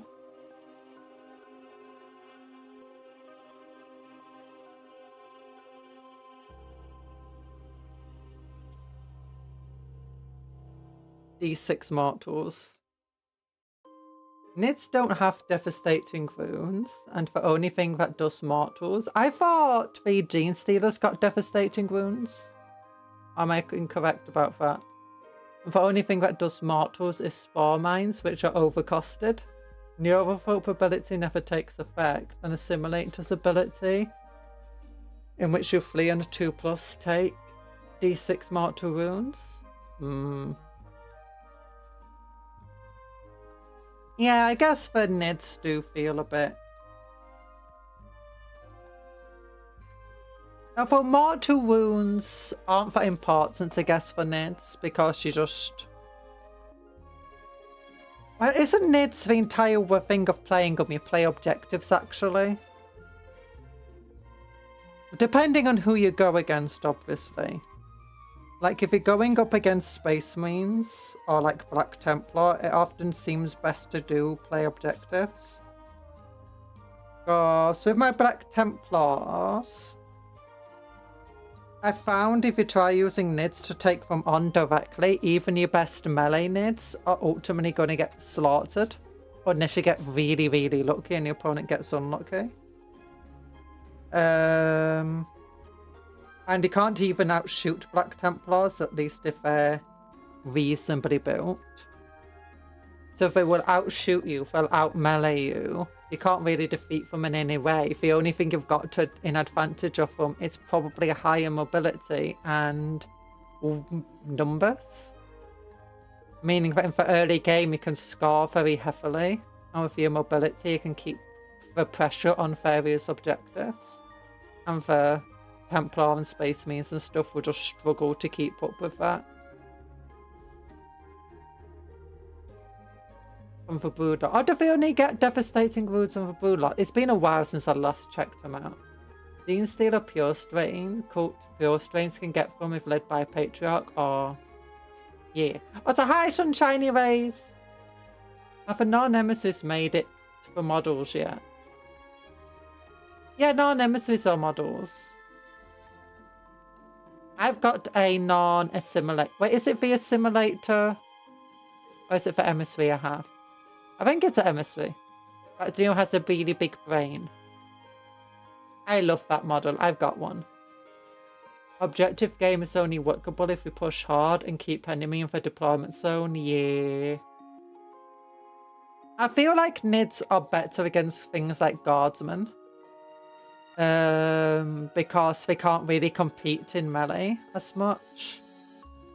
The only times they'll be able to is if they bring Ogrins, and even then, generally their melee is going to be a bit overpointed compared to yours. And the Guardsmen will often bring lots of heavy vehicles, but Nids do have quite a few ways of very quickly destroying heavy vehicles. Especially ones that lack invulnerable saves.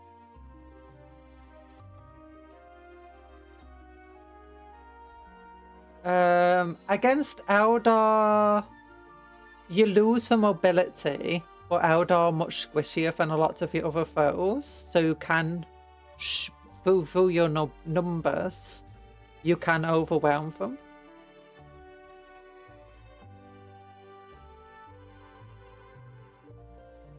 And just squish them.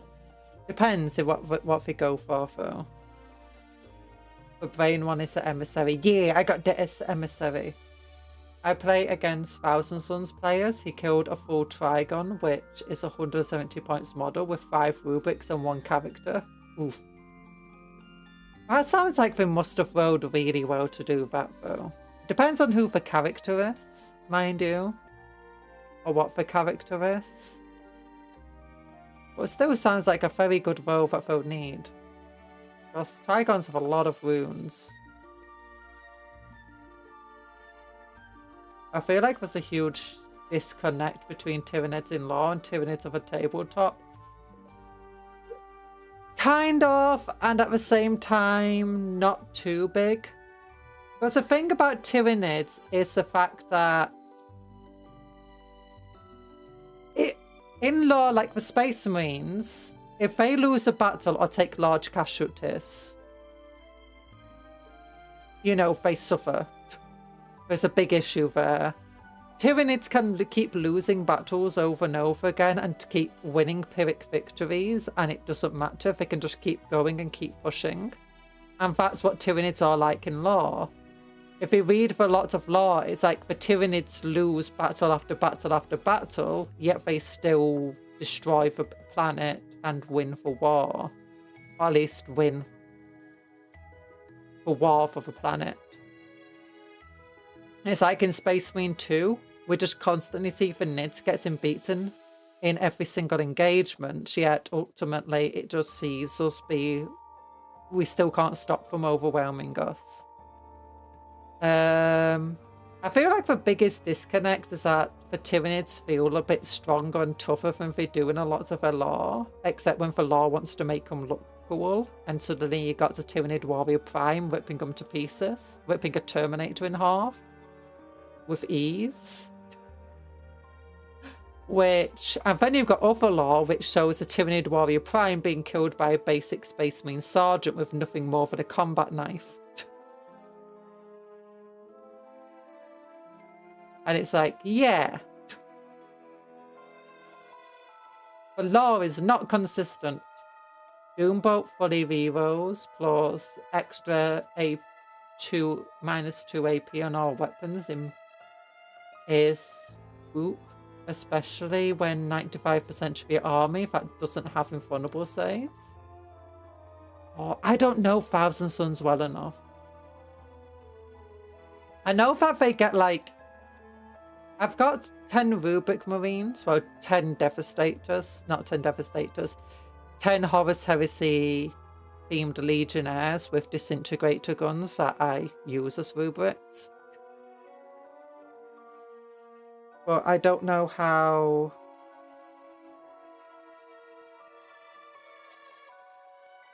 $43B, 31A, 48A, okay, it's this one. But that's in a normal Chaos Space Marine army rather than a Thousand Suns army. I mean, it is pretty devastating, but once they get into melee, don't they get a bit screwed over.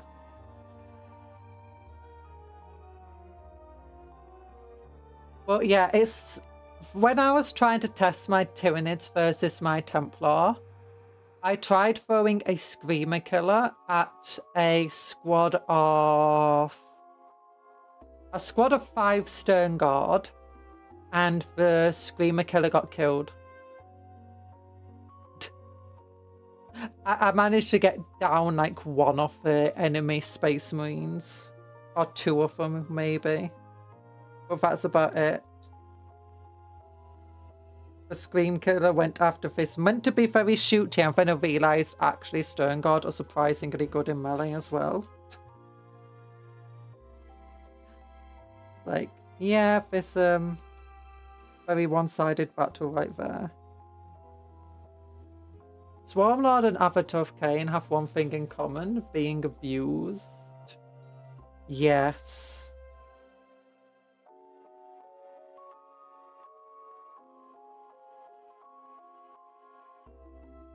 I mean, I don't think it's the worst thing in the world in a way. I think the Avatar of Cain one is worse than the Swarmlord one.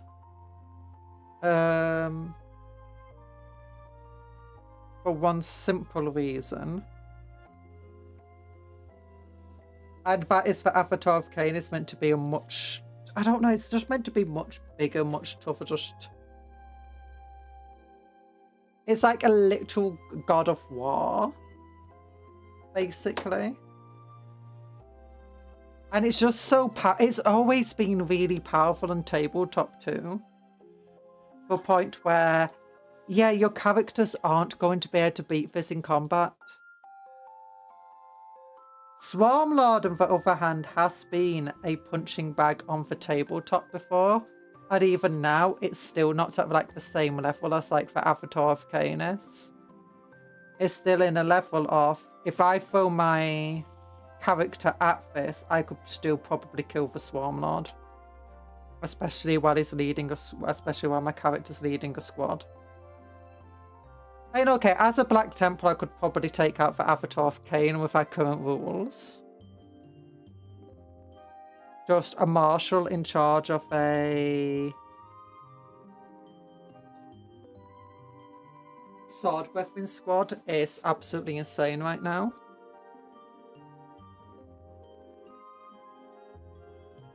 Especially in the Godhammer thing, where you're getting a minimum of, what was it, 10? Strength 7, hits and 2s with rerolls, damage 3 attacks. It's like, yeah, I am absolutely tearing you to pieces. You're not going to survive. Oh yeah, all with lethal hits, all critting on 5s. Hits and 2s with rerolls. It's like, yeah, you're not surviving here.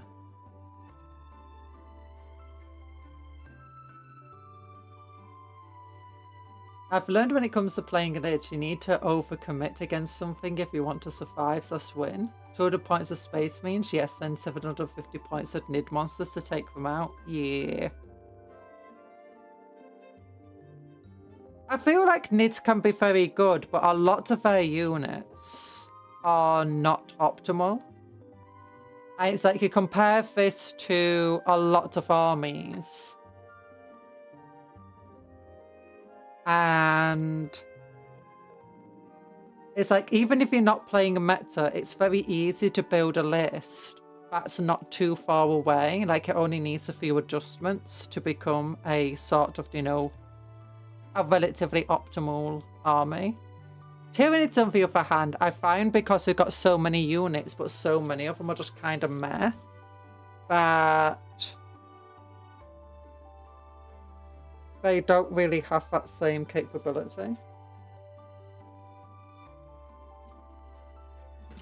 There's a good chance if you build... Like, apparently the Screamer Killer isn't very good. It's not worth taking in an army. I'm like, but it's super cool. I love my Screamer Killer.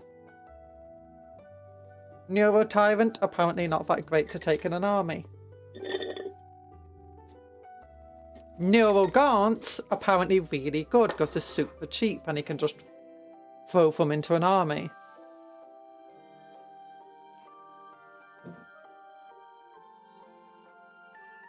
Psychophagists currently are kind of decent, but only as like one of them.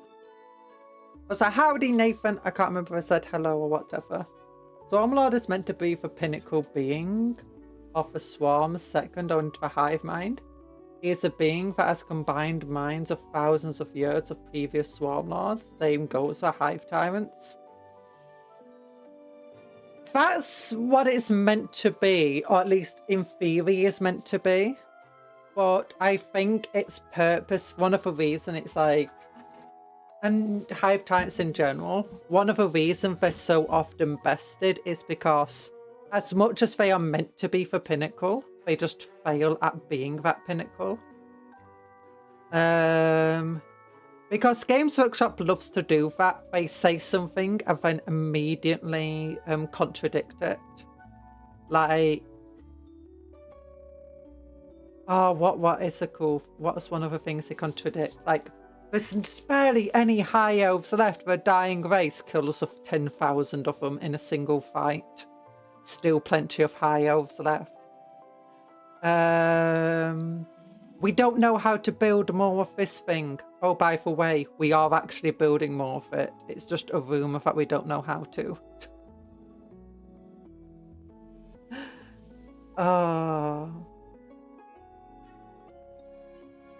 Space means the ultimate warrior gets killed by a guardsman with a hotshot last gun. 5 pages later. So I think there's like a purposeful contradiction there with the Swarm Lord of a Hive Tyrant where, yeah, it's pretty cool, it's pretty powerful, but it's not what it's cracked up to be. You're gonna eat now. Okay, bye-bye. Neo Tyrant not good.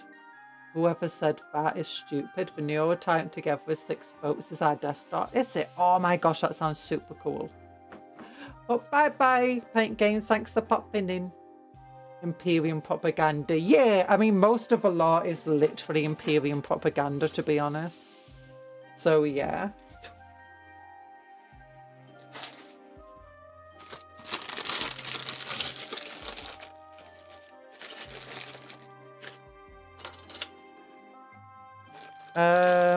But it's like a funny thing. It's like, as I was saying about the Tyranid Warrior Prime earlier, it's like you got the Leviathan thing that's meant to be kind of canon, the trail of the Leviathan, and you see a Warrior Prime with ease tear apart Terminator.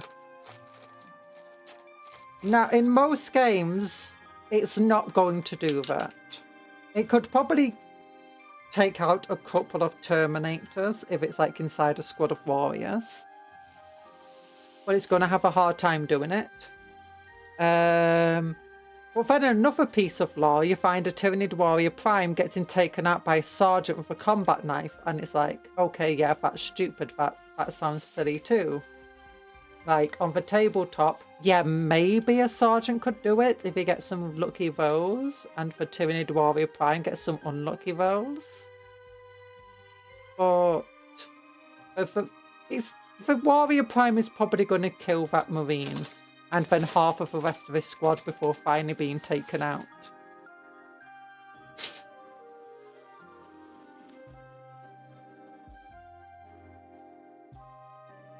You've got a thing of like for... So it's just you got a lot of these sorts of things where...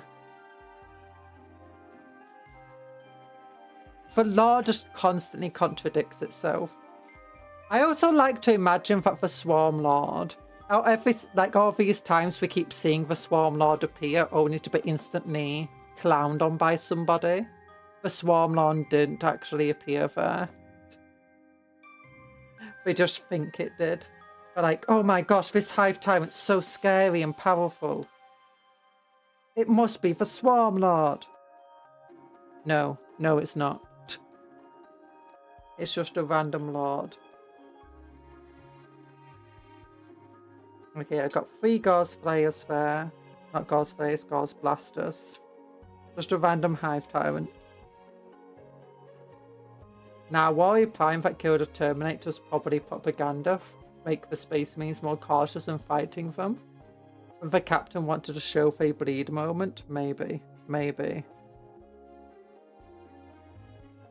I have seen, like, one of my favourite things was, I think the author must have purposely done this, and it was in the same book, you see Space Marines a couple of times, or more than a few times. But none of it's consistent for what they can do. Like, one moment they're struggling against last gunfire. Later in the book, last gunfire can't hurt them. One moment you can't see, a human can't follow their movements, they're just too fast. The next moment a Space Marine is struggling to keep up with a human. It might have been a Gaunt's... No, I don't think it was a Gaunt's Ghost, it was a different one, but it's like... And I kind of feel like that was just purposefully done. Like, the times where you see the Space Marines doing well was when it was basically loyalist Space Marines, and when we see the Space Marines dying way too easily, it was the Chaos Space Marines. It's like, yeah, it's propaganda. Spooky scaries. Hello, Spets! We got our bony boys. They're spooky. They're scary. and they deserve pets. But they're a bit damaged. They're meant to be damaged. We're going to throw scarabs all over them. Eventually. Okay. 1, 2. I think the Leviathan trailer was from Gulliman's point of view. Well, semi-Gulliman's point of view. So maybe it was...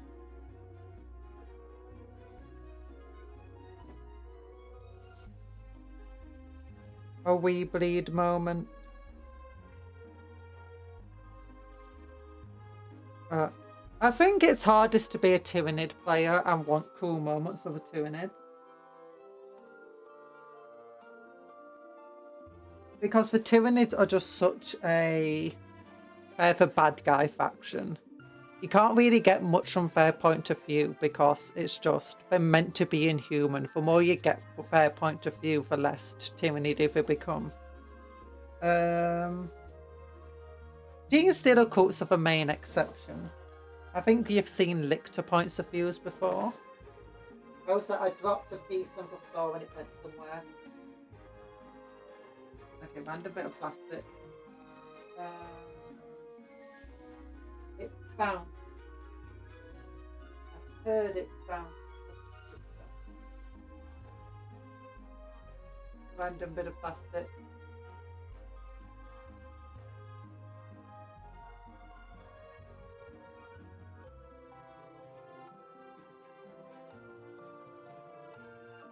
Did it bounce?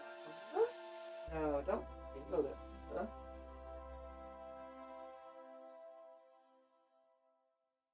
Okay, give me a moment.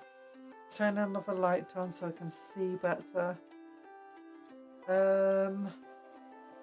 No, his body came out. It's under here somewhere. In this grey carpet. Technically not grey, blue. That's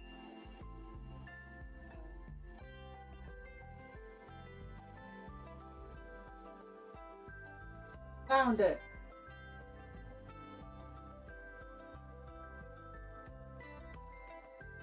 Oh gosh, carpet fluff all over my hand. There we go. There we go. I'm up. I'm up. I'm up to no good. Yeah. So I don't know. Yeah, for Tyranids, you can't really get much from their point of view. And they're always going to be for an enemy that they can always punch effectively. Like, you can only punch the Chaos Space Marines so much and so hard before they start running out. You start questioning, okay, where's the numbers? The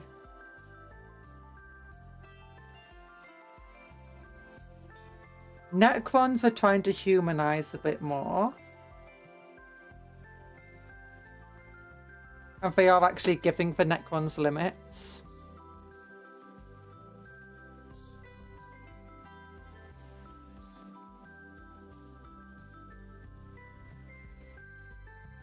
Wargs are another faction that seems to just get defeated all the time.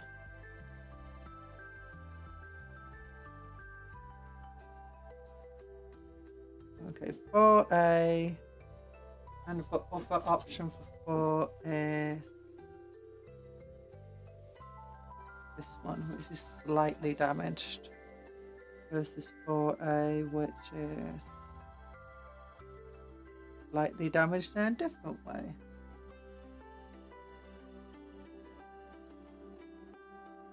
Okay, I like this one more.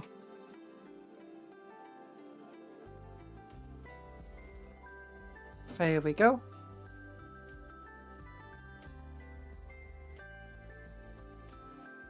What's this headlight? Slightly damaged.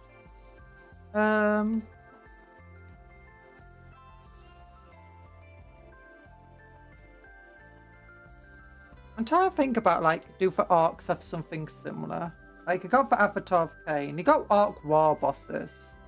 But I don't think anyone really bats an eye when an orc war boss gets defeated easier than you'd expect. Like, some orcs get clowned on, and that's just part of the entire thing.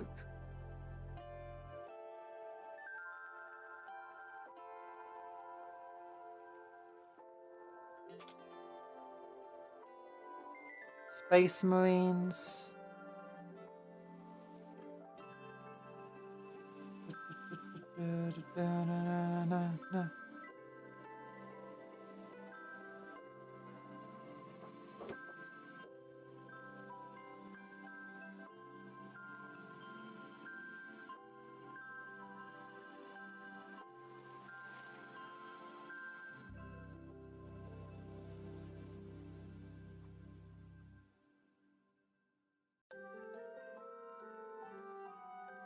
There we go. And then, here we go. I guess Space Marines, they do have like their own things where they just randomly bring them out to get clowned on. Like sometimes you see Space Marines in lore just to get shot down by guardsmen with a heavy bolt or tricked by some guardsmen or whatever. Or you might see some Chaos Space Marines just absolutely clown on this random no-name loyalist chapter. And the chapter master get killed.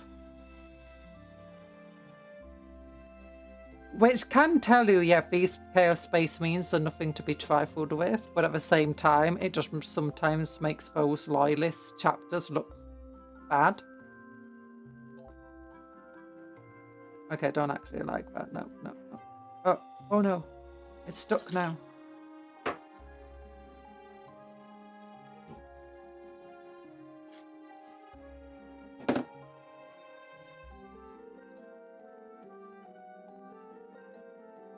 Necrons have a Catan.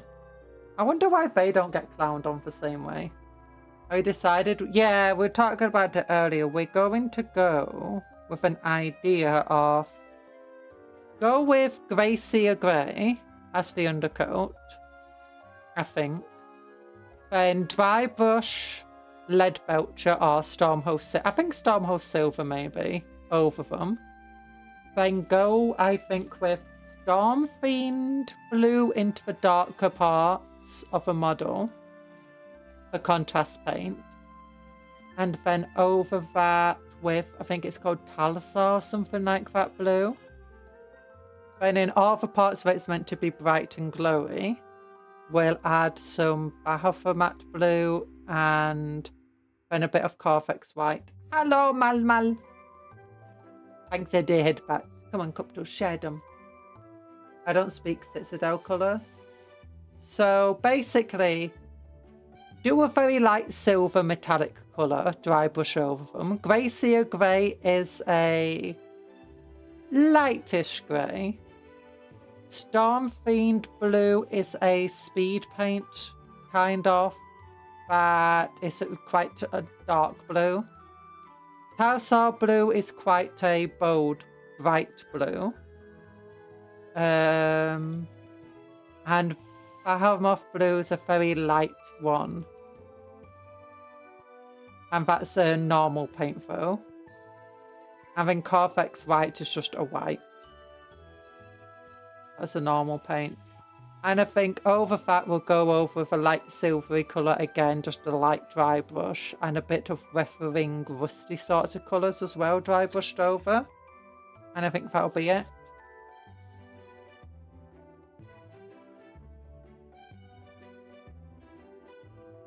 Boss hat. Oh. Where's my hat? Where is it? Give me my hat. There we go. Thank you. I got a hat here. Pat, pat, pat, pat.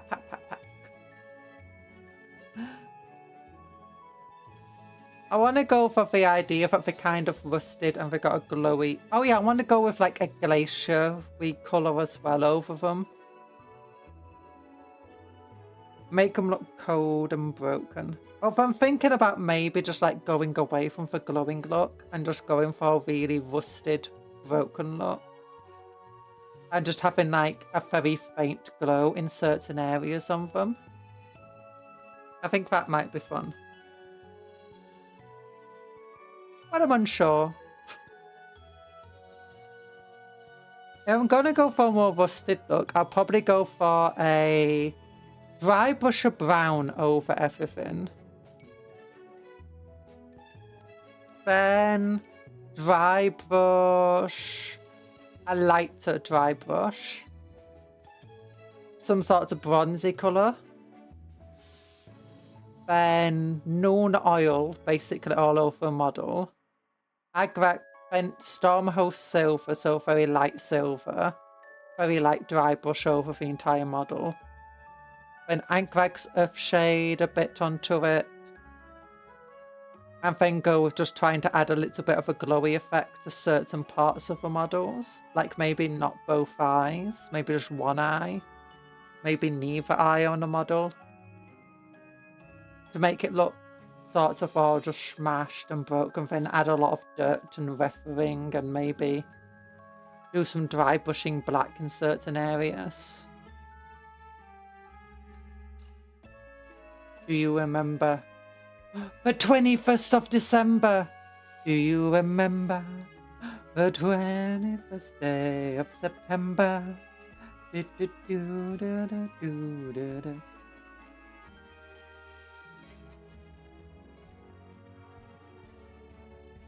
I never even knew it was that day. Got carpet fluff on me.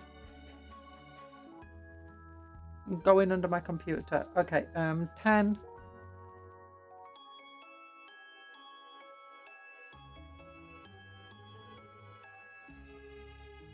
I've way to learn. We beat your model guesstimate. We've already built 11 models. 11 models, way more than the 7 that you guessed.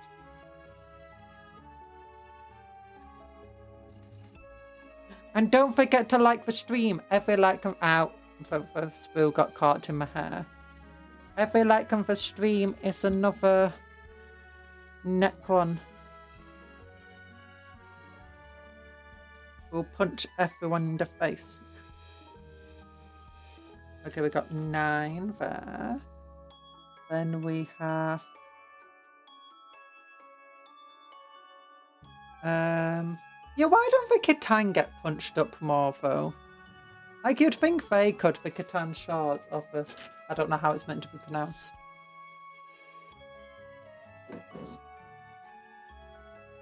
Oh yeah, by the way, I've already got a schedule written up. And if you want to know what's on the schedule, you're going to be surprised because it's Halo Wars is on the schedule for Saturday coming up. Yay. Do you remember the 70th of September when we flew away and we said we want to sing a dance.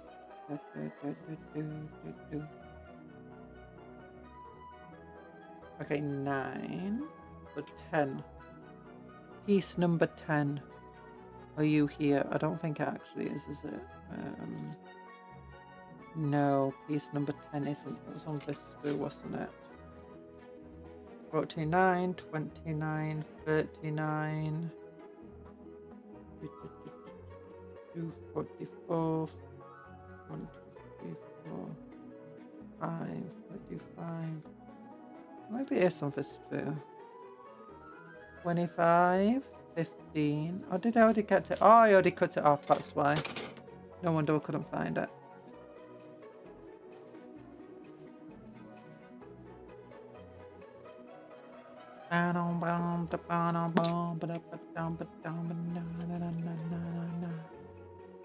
Okay.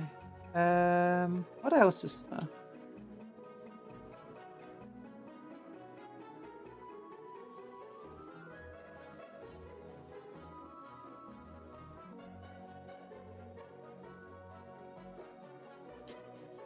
I guess the next, what's it called, could be chaos. Orcs versus Chaos. Like World Eaters. That could be the next starter set. Because Gaskell Thacker was attacking Chaos again. Angron.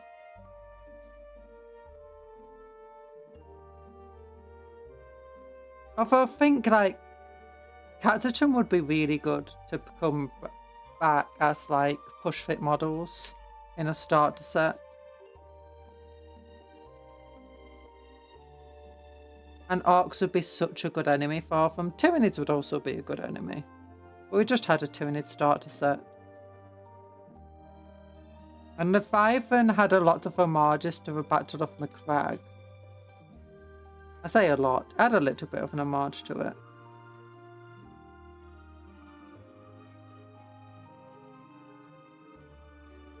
And Blackreach was after Macragge.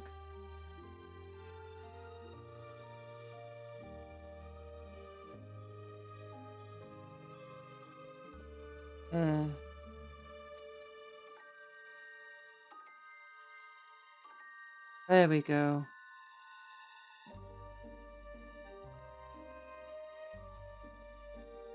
Because Battle of Macragge was all about trying to recover Gene Seed for starter set, while Leviathan was focused on an apothecary trying to get Tyranid biological matter to, you know, study.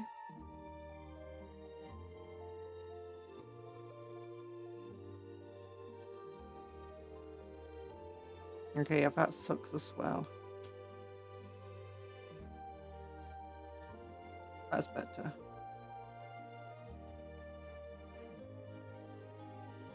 Yeah, 12 of them done now. Yeah. So many bony boys. Led by the Scarab Lady. I never realised how small the Necron warriors were compared to the characters. Okay, this one is not too much taller than him. But like the Royal Warden absolutely dwarfs him. The Plasmancer absolutely dwarfs him again.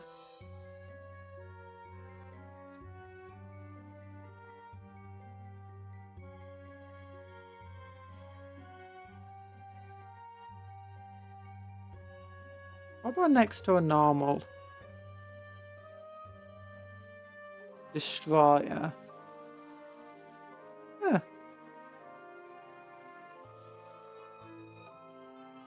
Oh, what about an extra crypto file?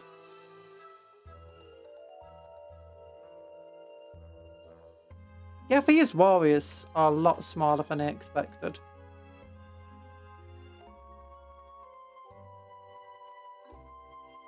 I thought they'd be more like Space Marine sized than they were.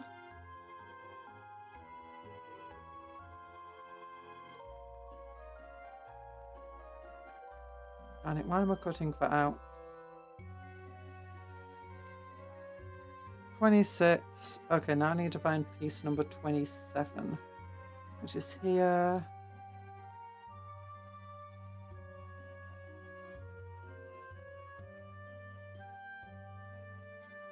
And piece number 28. We'll have that as a Ghost layer. 23, 28. This one.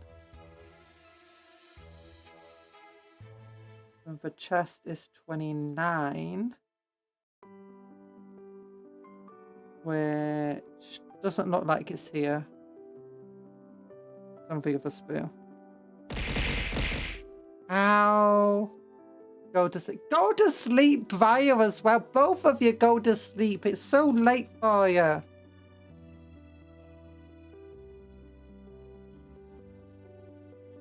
What are you still? I thought you would have gone to sleep by now. 20. Oh, 29 over here. Looks like a little intestines, doesn't it? All those wires. But it's not. I guess you could paint Necrons in like bony colours and fleshy colours and make all those wires. No, you're lurking. No, go to sleep. It's so late for you. You got a school in the morning. Okay, it's now piece number 30.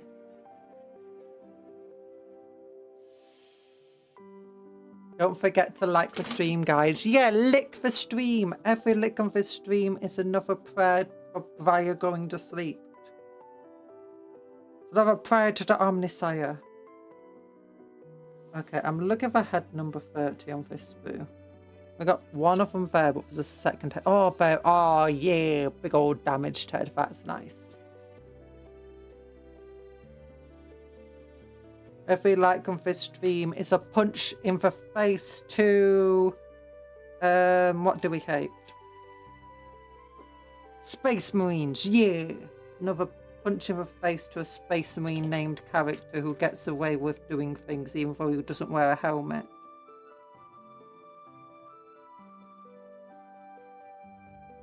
Sir, you're not wearing a helmet. The Codex Astartes doesn't support that action. Wait, you're correct. I should probably wear a helmet. Instant die.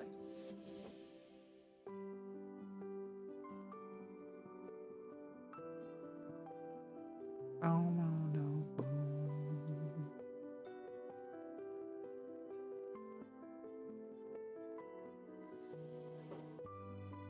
Chaos, chaos. I wanna be a Chaos Marine. I don't wanna be a Chaos Marine.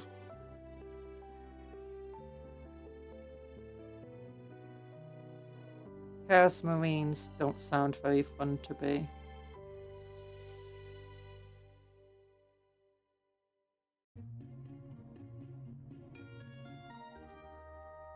Oh,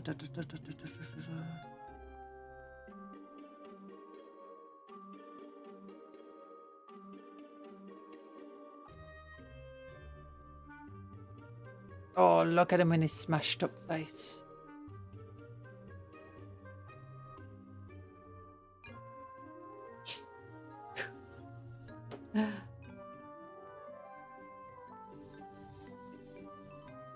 And then we paint that with gluey glue, and we put it down on the sprue. No, the base, not the sprue. Okay, no. No, it's foot's bending. This is the issue. You try putting any force on these thin models, and it just instantly breaks it. No, not that way. Okay, no, you can go that way then. Like, look at his ankle now where it's all white because it started to bend. I'll put some glue there just to fix it up.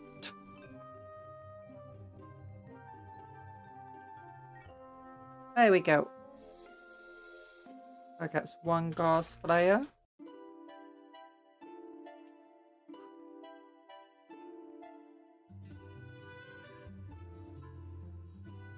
Okay, 11.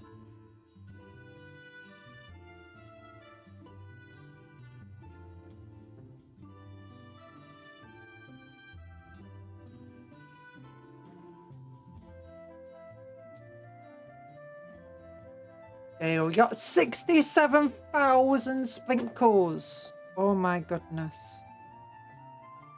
Okay, then we got 12, 22, that's 17.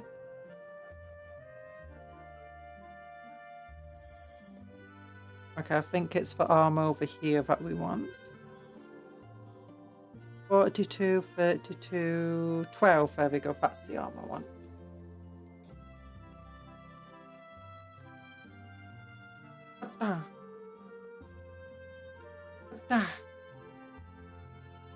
Yeah, and then we want piece 13, which is that gun right there.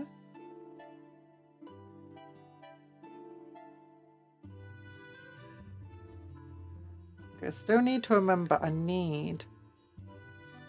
Oh gosh, no. To build 2 more gauze blasters. Okay, then the chest piece should be piece number 14, which isn't that one, and isn't that one. And oh no, chest piece is 15, it's the head that's 14. 14A is not great. Ooh, 14 is a pretty good head though.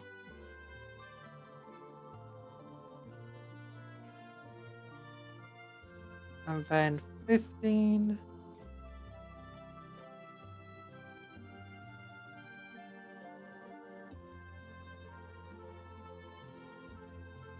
Oh, this is a really good sprue for a starter set. I've said it before, but the fact you just get so many options in it, and you get so many head options. Like, if more starter sets... Wait, where did the head go? Oh, there it is. You're far lost that then.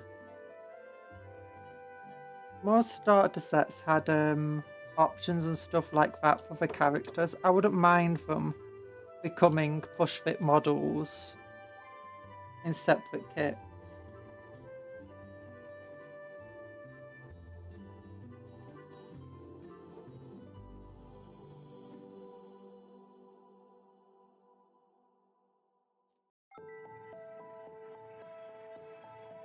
I could have at least tried that with the Termagants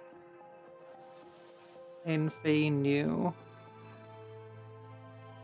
Although I guess they purposely did it with the warriors because they knew that they were going to replace the current warriors.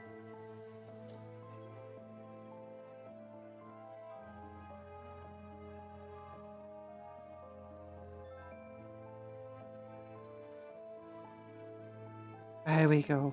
Oh, he looks so ominous. With a bit of wiring dropping out of his eye. Not very good at focusing, is it, on the middle? Yeah. Oh, look at that. And then his tummy's got a bunch of wiring sticking out.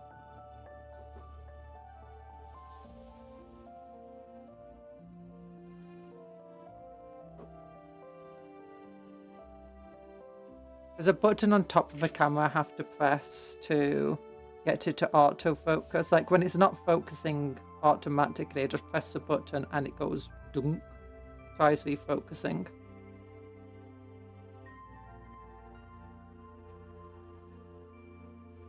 It's not quite manually focusing it because there's another way for me to specifically choose where it's focused.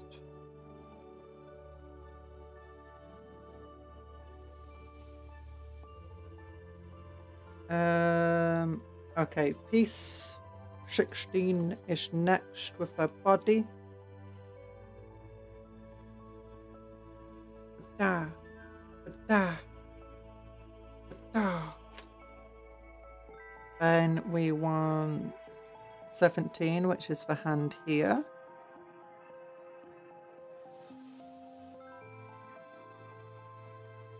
Yeah, both of the sprues of the warriors are identical to one another. So, once they've built them once, we're building them again. I'm trying to introduce some variation. But not much, because I don't feel like Necrons need or should have that much variation. Then we want 18A, because we want another Gauss Flayer, not a Blaster.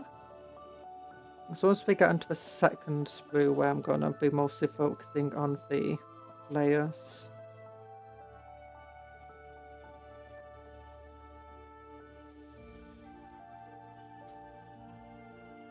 There we go. And then we want the chest piece and the head. So that's at 18. So 19 is the head, 14A. 9A, 24, 24, 40, 34 and 40 is that one, 34, 19A,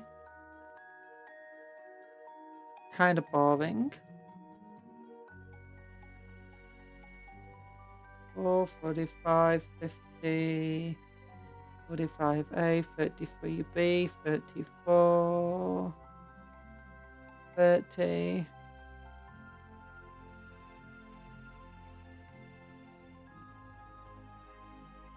Where's piece 19?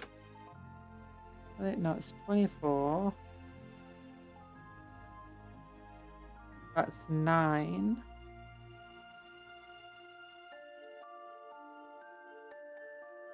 50. 24, 24, 14, 40.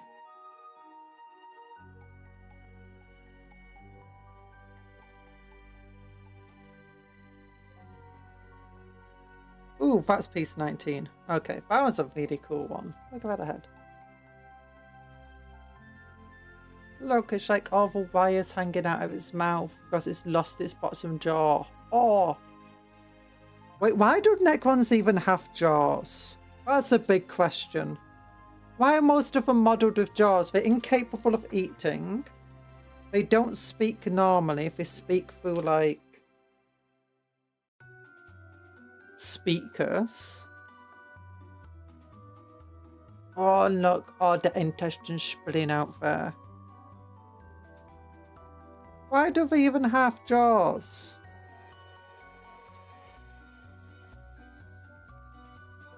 Like, is it technically a jaw? Is it the jaws of life? Unlife?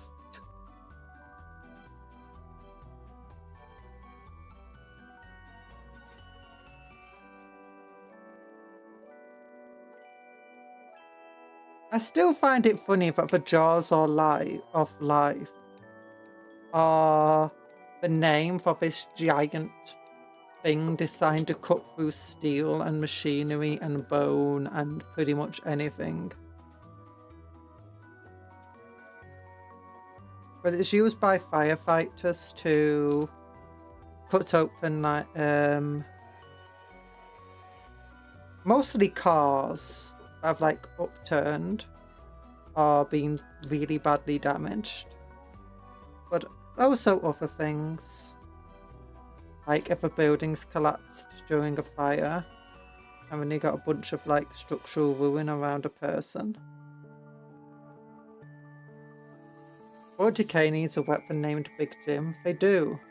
Except it's just this random guardsman who's the stuffiest person around. But they didn't like the name Big Jim, so they recalled him Kane. Pythias Kane. They're too serious. Yeah, they don't have any fun names of the 40k weapons, do they? I mean, they do for the orcs. They got the Bubble Chucker. The Bubble Chucker's a great weapon. And you got the Boom Dagger Snas Wagon.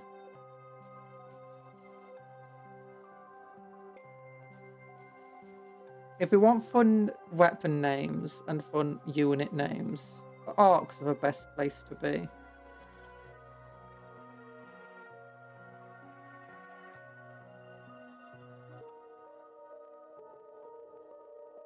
I wouldn't be surprised if the Imperium didn't have a weapon or a ship or something that was named something akin to Big Jim. Inspired by real world weapons that were named similarly.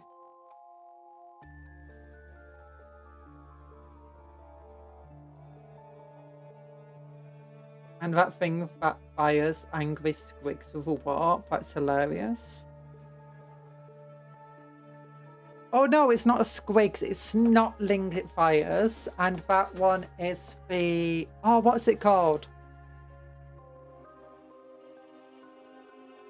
Shock attack gun. Yeah, the shock attack gun.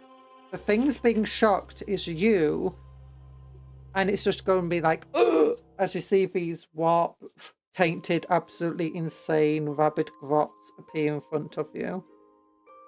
Although there's a chance that it just opens up and a part of dead, like, grot limbs just falls out the other side. And snotling limbs. Oh.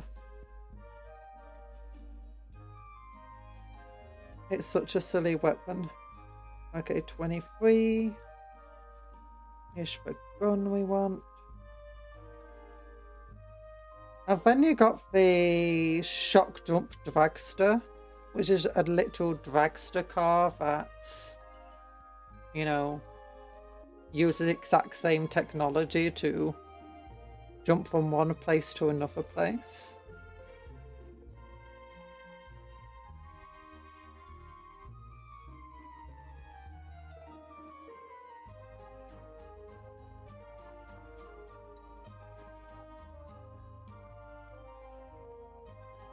What makes it hilarious? Either you get a face full of angry warp snotlings or a face full of dead snotlings. And it can equally be deadly if like a dead snotling just appears, because the snotling, it might not just be a face full. The snotling might re-emerge literally inside your skull or inside your chest cavity. I just like, and yeah, sure, it's a dead snotling, but I still think that's going to be pretty deadly.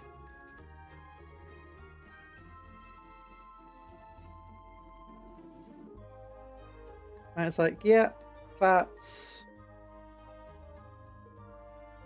not fun. I don't want that happening.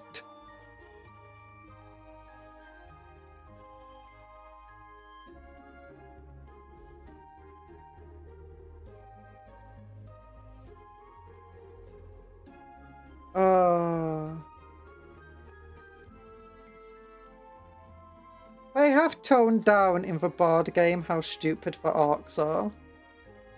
Quite a bit.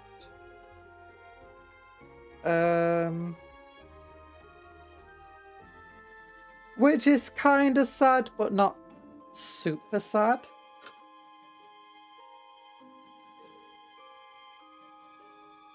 Okay, I'm just needing to count how many messed up heads are left. Okay, 34A is a good head, 34 is a good head. That's 1, 2. 50 is a good head. So that's 3 good heads are left in terms of just how smashed up they are. I need at least 4 for the next guys. 40A is a terrible head.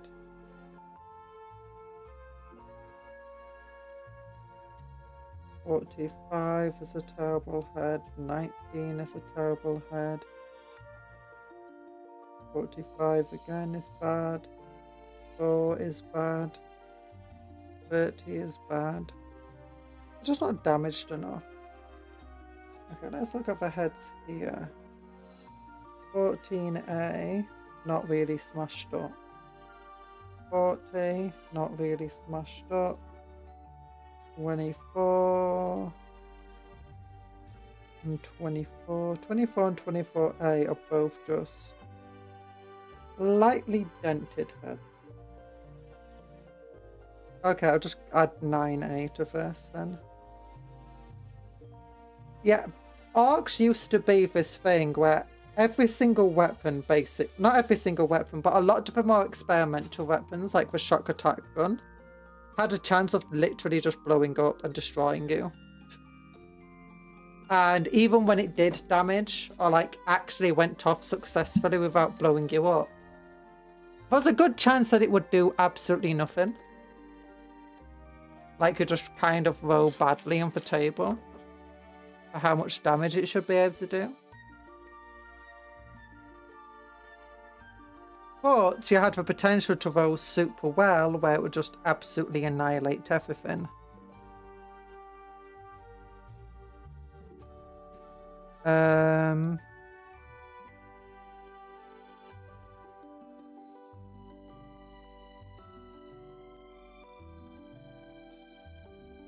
It's kind of sad that they toned it down, but at the same time, you know, understandable. Because, well, it could be fun for the first couple of times. It's a gimmick that can quickly wear thin. On top of that, it's very hard to balance for it. For something like so many weapons and abilities that are just so random. Because if an opponent rolls well, they have the potential just to be absolutely devastating with the entire army and wipe you out. Which is already a thing in Warhammer. One person might roll well, the other badly, and it just happens. Well, the thing is, the scale was... It didn't really matter what the average were for the orcs. Like, sure, averages say it might kill 2 Space Marines. But it's got the potential of wiping out an entire squad of orcs that's meant to be, you know, it's helping. It's also got the potential to be able to absolutely annihilate multiple squads of Marines. Suddenly the average doesn't really matter anymore. You're going to have to get a decent points cost just because it will otherwise be too unbalanced. But then half the time it's just going to be doing nothing. This guy's head is not very damaged. The jaw is a bit at odds though. Oh, come on, focus. You wanted to focus earlier, why not now? Okay, we'll hold him like that. Come on. Focus on the hand.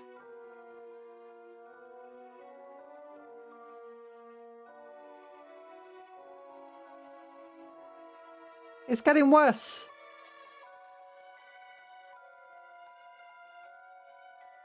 Okay. Button. Focus. This dude. Yeah, his jaw is meant to be kind of hanging off loosely at the bottom. You can't tell very well.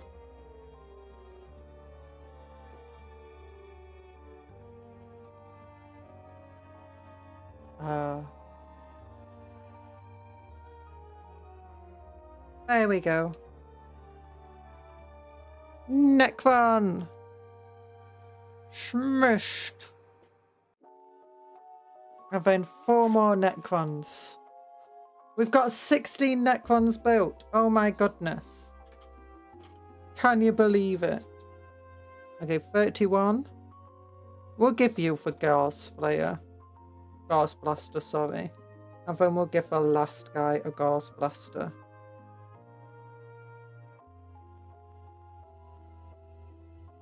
And then we'll have all of them done. Okay, 32 is the next one. That's 42. Then it's 37, 47, 42, 32. There we go.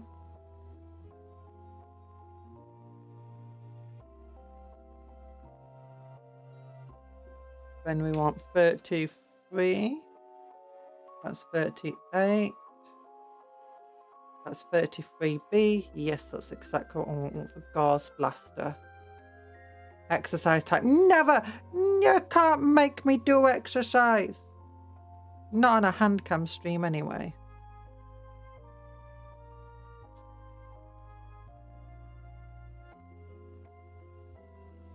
Okay, then we want 34. Oh, the 34 heads are really good. They're so smashed up. Now, would this work since there's so much thing here? No, it just decided to focus on everything but the sprue. You can kind of see it's all smashed up there. Oh. And for other 34 heads, that one there. Really smashed up. I can see that one a bit easy now. Like a maggot's in its eye or something.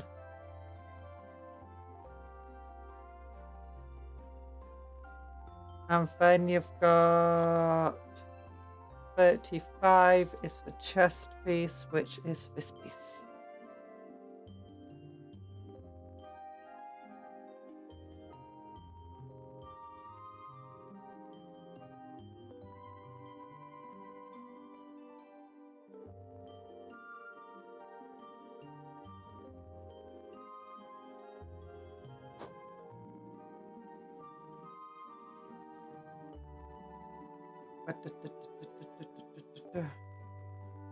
And then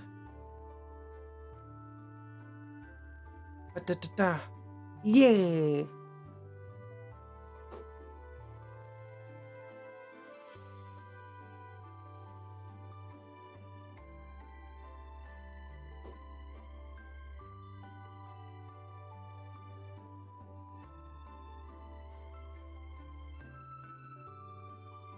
Oh, hello, Night Parade. We've gotten so far. Can you believe it? 16 Necrons built on a stream. We're trying to go for the most damaged and broken looking heads in the kit for them. For the Law of our Dynasty being a kind of smashed and broken one.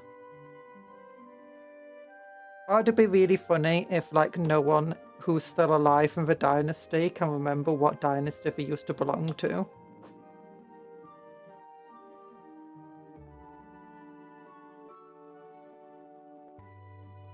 Or even what they were meant to be doing.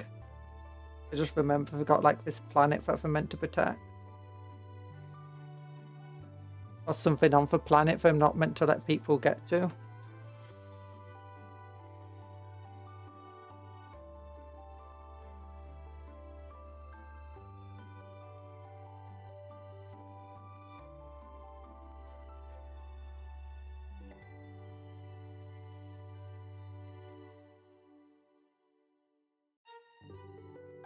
Yeah. There we go. Cosplayer. It's going to be a single squad of 20 Necron warriors with 14 Gauss Flayers. Sorry, this is a Flayer. This is, I think it's a blaster. I think that's a Gauss blaster. Basically a shotgun. Oh.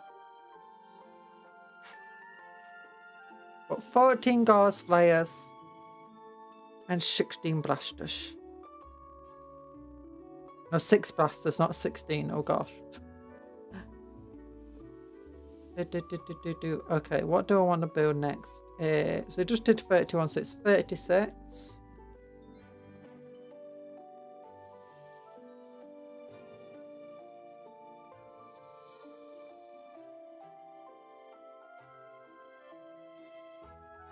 Then it's 37, which is this noodle arm here. Coming from the back. Oh, can't get it. Oh, it's because of a nib. The nib on this is broken. There we go, got it though. From the other direction.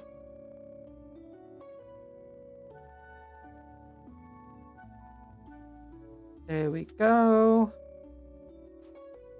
And then... what? Is it 40? No, 38. 38. And we're going to go for Flayer.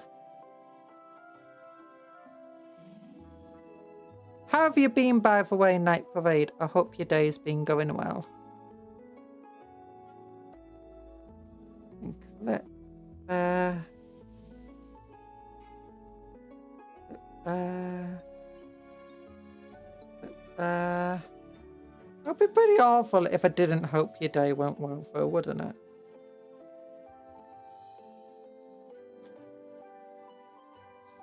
Okay, okay, then it's 39. I think that's a head. 30, 40. No, 40 is a head. Which piece is 39 then? Well, 39 is a body. Well, usually the body's first. No, the head's first, then it's a body. Have to go on my post-lunch jog. Okay, goodbye, Nana Fate. I hope your jog goes well. Good luck and big love heart to you. Yeah. Enjoy your joggy jogs. Okay, 48 is a terrible head. And I think 40 is also not a great head.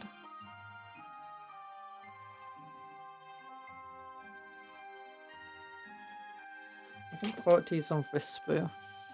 Yeah, 40 and 40A are both kind of normal looking heads. Bit of a quiet day. Got a lot to do at work tomorrow, so I'm taking advantage of the fact I can do nothing today. Oh. Well, at least having a good rest now.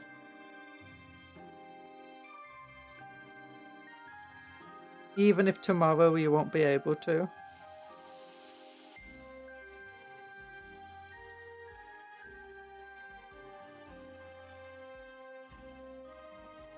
Okay, you know what? Let's just go for this head here.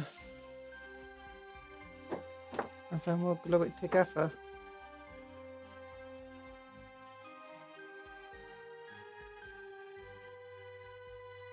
Bony, bony, bony boys, bony, bony. Oh wait, wrong way again. Okay, this goes. There we go. Yeah.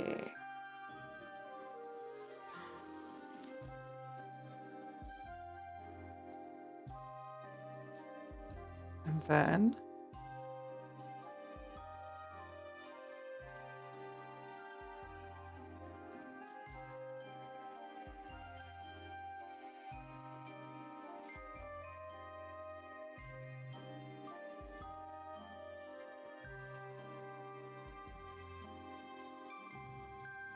I do like how the Necrons got an entire range refresh via a starter set.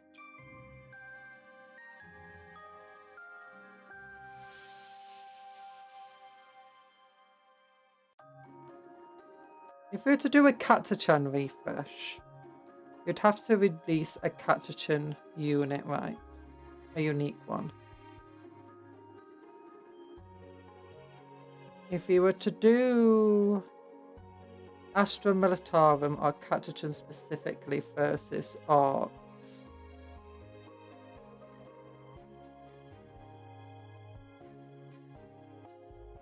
There we go. Got it. Oh no, where's the head gone? Is this it? I think that's it. No, that's not the correct head. Is it this head? Yeah, there's the head.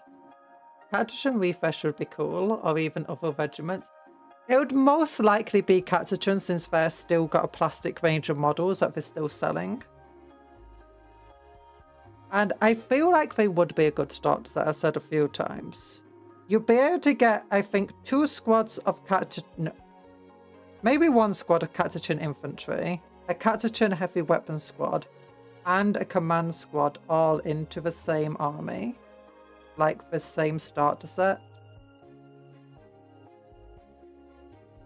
Because if we look at the Tyranid one and the Space Marines of Leviathan, you had 5 Infernus versus 5 Barbagants, 5 Infernus, 5 Terminators, Lieutenant, Terminator Captain, Apothecary, Librarian. No, it's 10 Infernus, sorry.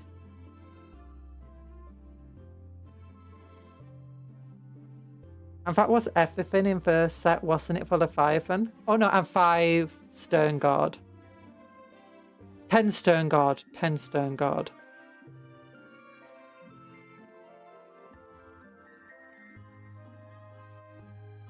Or was it 5? I can't remember. But either way, that's 7 units. And the Tyranids had Nero Tyrant, 20 Termagants,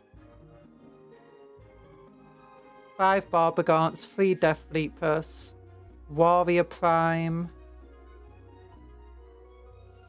big old monster. I forgot what his name, Psychophage, and Neurogants. So 7 units again. This one had 20 Necron Warriors, Destroyers, Destroyer Lord, Plasmancer, and a Necron Lord, as well as Reanimation Guy and Cryptophiles. The Space Marines had 10 Assault Marines, Eradicatus Blade Guard, Blade Guard Ancient, Lieutenant Judiciar, Chaplain, Captain, and Lieutenant. Oh gosh, they had a lot of stuff, but a lot of it was just characters. And 3 Bikers. Oh my gosh. Stern Guard are such cool models. I almost wish they fit the theme of the Salamander list. I mean, why couldn't they fit the theme? What's this your Salamander have in it? Are you just going all pure fire? Or by your salamanders.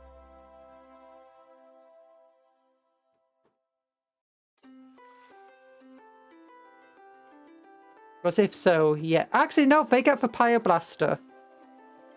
If you're going for normal Storm Guard, you can get the big old Pyreblaster, which is like the heavy version of the Infernus Marine flamethrower. So yeah, but they get a really cool flamethrower, but they'll fit right in with it. You can get 2 of them in a squad of 10 or 1 in a squad of 5.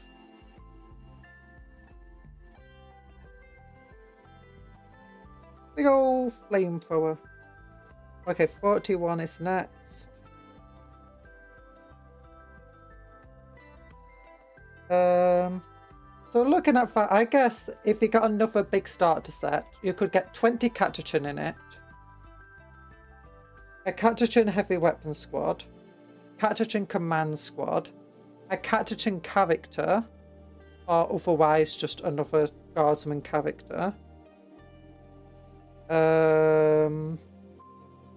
Like strategist, I don't know. And then like a Catachin special unit. Because the Death Corps of Krieg have their artillery unit and their horses. The Cadians are pretty much a basic for any sort of thing you buy. Having a couple of Catachin focused things, like maybe a Catachin Sentinel in the list would be really fun. Finding space is a thing for a 2k list. Stern card around 100 to 200 points. Funny enough, I won with a captain in the White Scar Stormlance. Oh.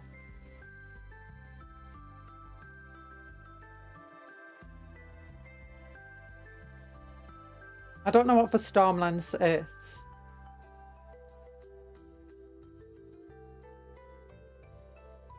Is that a detachment? Because if so, I do not remember what the detachment is.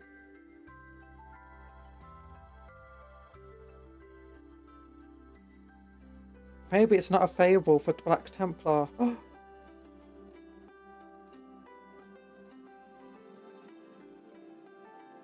Yeah, 44, 42 for the arm. And it's 43B. No, I don't B. I want 43A.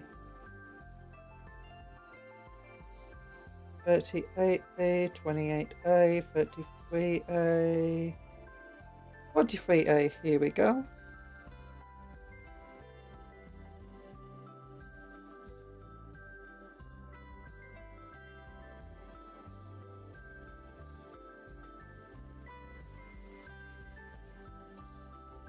I think Catachin could work if you do the push fit correctly, so that the heads are rather interchangeable, especially like with Cadian heads and other Guardsman heads, which Death Corps of Krieg aren't, unfortunately. I'm sad about that.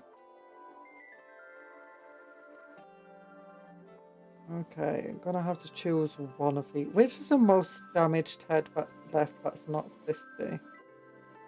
None of them are that damaged. 40 is kind of damaged. I guess I'll just go for piece number 40.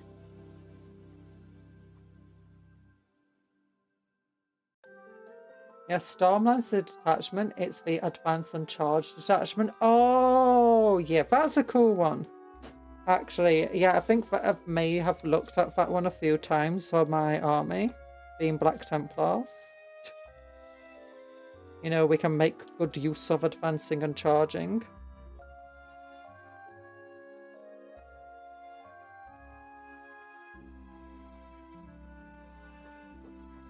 Meant to be right scar coded? Yeah, makes sense. Oh, I thought white scars were very fast, but were also very shooty rather than melee and fast.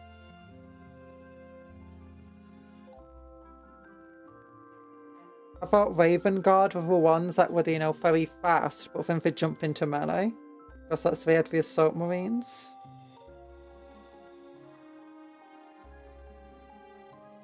But I guess they have like doubled down more of that Raven Guard or stealthy rather than just fast.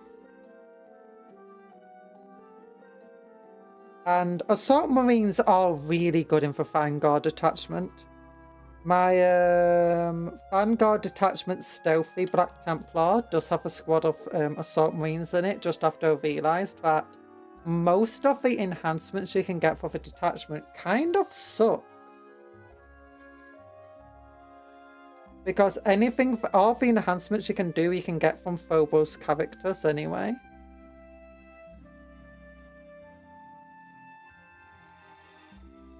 But then if you put them on a non-Phobos character, that's where you get the most benefit from the detachment. From the enhancements, sorry. And I realised Assault Marines, as a result, you can put it on a captain, put the captain in a squad of Assault Marines, you know, the ones with the jump packs, and then put them in infiltration and just be like, okay, yeah, on the first turn, I will be able to charge you, and I will be inflicting mortal wounds on you with that charge. I'll also probably just use a grenade stratagem to get a few more mortal wounds first. Hi, Endras Ghost RT. Hello. What would you suggest as the suiting a Slanesh Demon Prince space theme? Snakes are a given due to entire Fulgrim lower half being a snake and a lot of Slaneshi stuff having snake themes.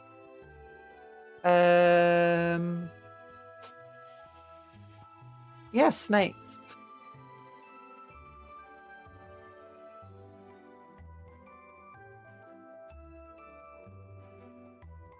Other than that,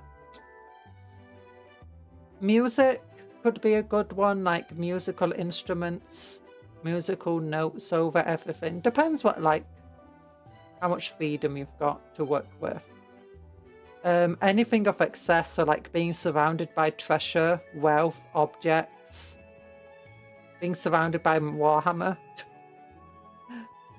Represent for excessiveness, I guess.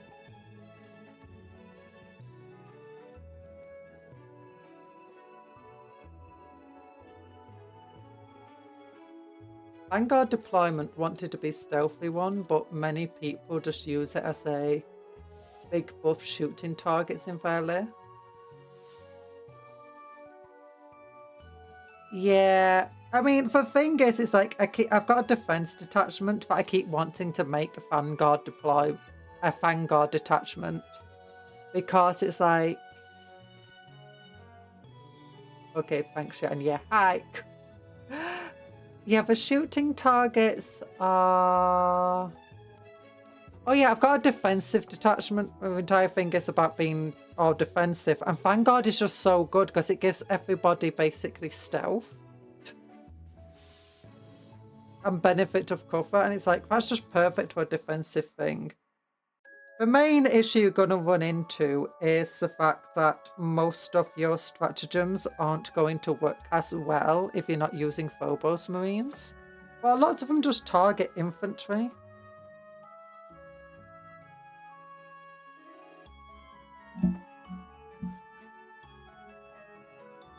So it's like, 48 feet.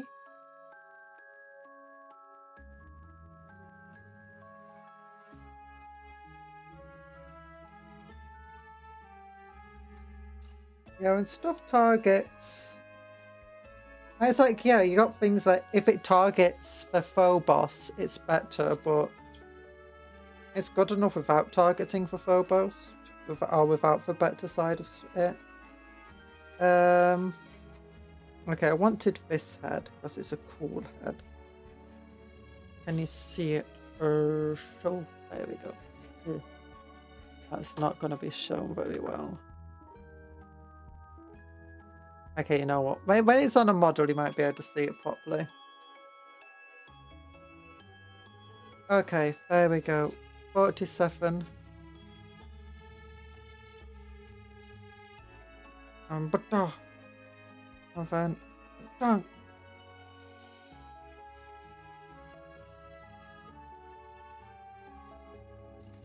What else is there?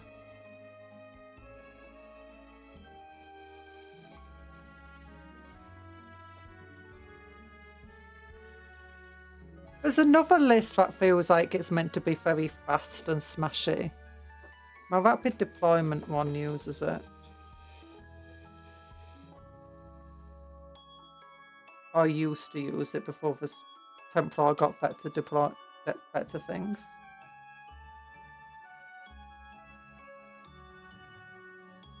There we go.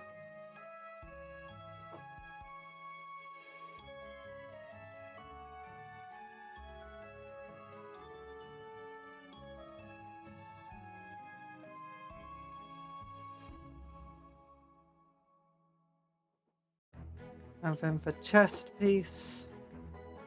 And when I finished 20 models today, I did not actually expect to build all 20 of them today. Okay, we are running a bit over time, but that's fine. We could build the scarabs as well. Because we've not actually built scarabs properly yet, because the last time we used our scarab swarms for Edetept here. Oh my gosh, it was beautiful though.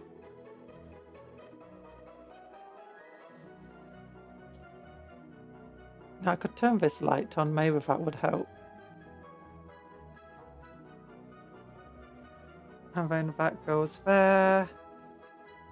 And bing bang boom, bing bang boom. Okay, I need to actually cut off this bit of spoo there. That's a bit too obtrusive. And then... Nope, nope, nope, not wrong. Get out of there.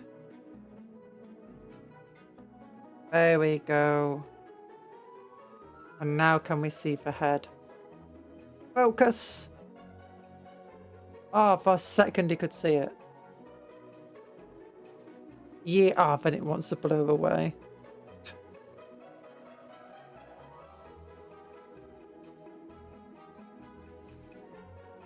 What is it with this camera sometimes? There we go. Yeah, you can see it's all smushed up in the heady head.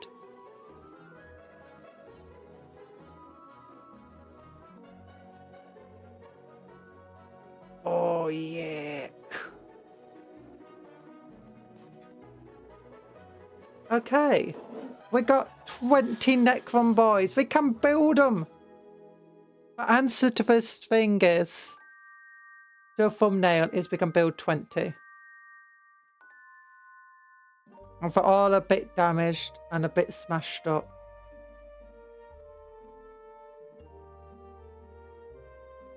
But you know, it's all good. It's all good in the hood. Oh.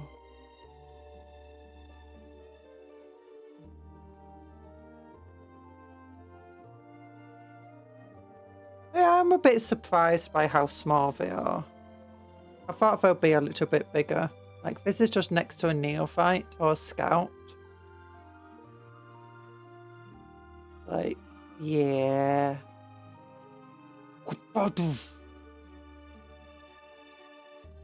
Then you look at the other Necron characters and it's like very quickly dwarfs the Space Marines. Which is why I was kind of expecting them to be bigger. But I guess it makes sense for the characters to be so oversized.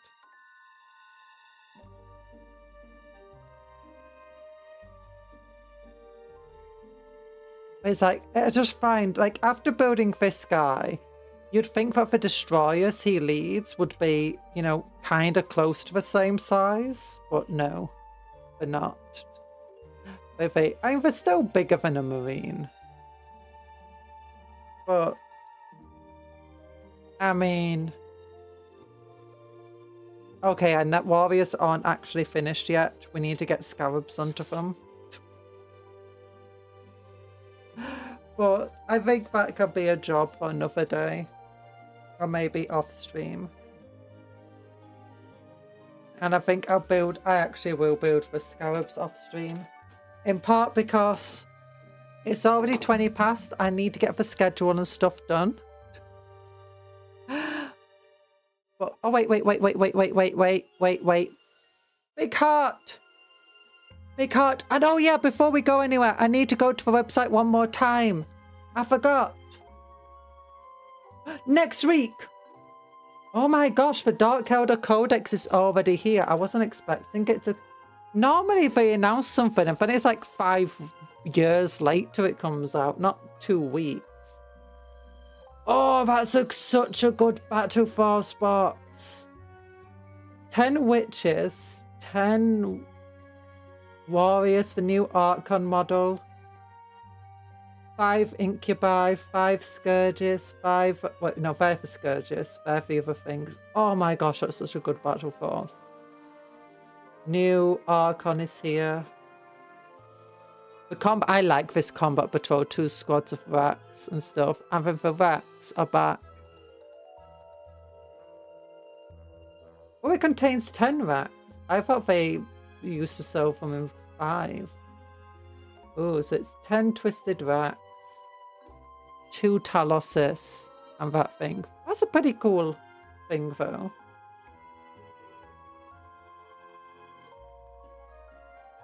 Or were they in boxes of that? Maybe they were in boxes of 10. I'm just being crazy. Oh, the new dice look pretty cool. Oh, the combat patrol for the Death Corps of Krieg is also... They only just announced that this week, I feel like. Ooh, Tomb Mode! We're building Necrons and now they're releasing books. Oh, it's so cool. You finally return. Furniture shifted. Hello, TA! You shifted furniture. Nice. Oh, that's such a cool model. I say cool model, cool door. Oh, look, Kane in French.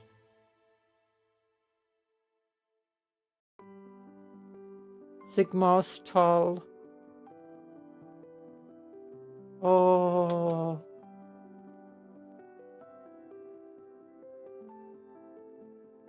Look at all these models. Yeah, I'm kind of tempted. That's also pretty cool art for the codexes. Is anyone else tempted to pick up some Dark Eldar? Wait, if you buy the Battle Force and the Combat Patrol, you have almost the entire range, don't you, for the Dark Eldar? Like, what will you not have? Warhammer 40k. Oh, you won't have Reavers. Oh, Helion's up for code. You won't have Herospax. You won't have the new character. You won't have a Ravager. You won't have a Raiders. And you won't have the Ictus here, or Succubus, or the Mandrakes, or Dresser. Okay, no. There's a lot you wouldn't have, but it's still fun. Yeah. I mean, you have a very decent force anyway. Very wide-ranging force. That being said, I don't necessarily think these guys, at least in the old, when I used to play Dark Eldar, these guys wouldn't work that well with these guys. This army is a very synergistic army, especially if you add a couple of Raiders to it and a Ravager. This is very similar to the army I used to play, except with more Incubi in it. And I had a Void Raven Bomber, because they were ridiculously cool. I wanted Mandrakes, but never got Mandrakes. I think I had 10 Hellions. I didn't have any of these guys. No, I didn't have any of them. Didn't have a Homunculus. I had some of the old metal models, like the old metal grotesques. The funny thing is, the old metal grotesques were probably smaller models than the Vaxar. We need to get the grotesques back. This is all really cool stuff, but it's just so sad that we've lost the Beastmasters, we've lost the grotesques, we've lost the other cool units, like the slaves, you know, the snake people and the giant monster thing that they had. I feel like they need to really get those back for Dark Eldar. But they are cool models. Let's look. Is there anything we missed? No. Where's Space Raiders? Yeah, it doesn't tell you what you get, it just shows you. If I still nonetheless a very good Spectral Force and a very good Combat Patrol. And pretty much build whatever type of army you want with those things. I do like this new Archon model too. Would be nice if we could have a few pose options for the legs. But it has 2 different swords, a whip, 3 different head options at least. Oh, here it goes. 10 Cabalite Warriors, 10 Witches, a Venom, 5 Incubi, 5 Hellions, 5 Scourges. I actually kit bashed a Snake Mercenary sleeve using a spare Cabalite torso and arms, make the tail out to some green stuff, and using spare Gene Stealer head for a snake-like head. Ooh, that's really clever. I might have not thought about the Gene Stealer head. Yeah, I wish we could get those things back. It's just sad to have things. I don't know. I never had the old Grotesques. Or really any of the resin models of these guys. I do like Melee as well, although I do agree that she does seem a bit too pretty for Dark Eldar, which are generally more twisted. But I also don't agree that all Dark Eldar are meant to be super twisted. There's plenty of ones that don't look twisted and instead be described as very beautiful and stuff. As can be seen with 2 different choices of heads there, but also just generally looking at the witches. And some of your non-helmeted heads for Dark Eldar. Some of them, yeah, are twisted, some of them aren't. Grotesque could kit bash using the Skaven Ogrins, but yeah, it's sad how much was lost. Yeah. It does feel really bad since once a Combat Patrol comes out, and once Melee and the Archon comes out, you'll have 23 here. 23 different things. Add the Codex 24. This is just this. These 2, I think, aren't they like the same kit or something? No, they're not the same kit. Okay. What else is there? Those 2 are the same kit, I believe.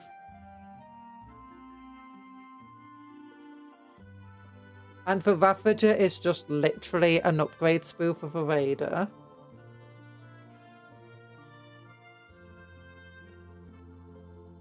And 1, 2, 3 of them will be named characters. Compare that to another army that feels like it needs a refresh for Orcs.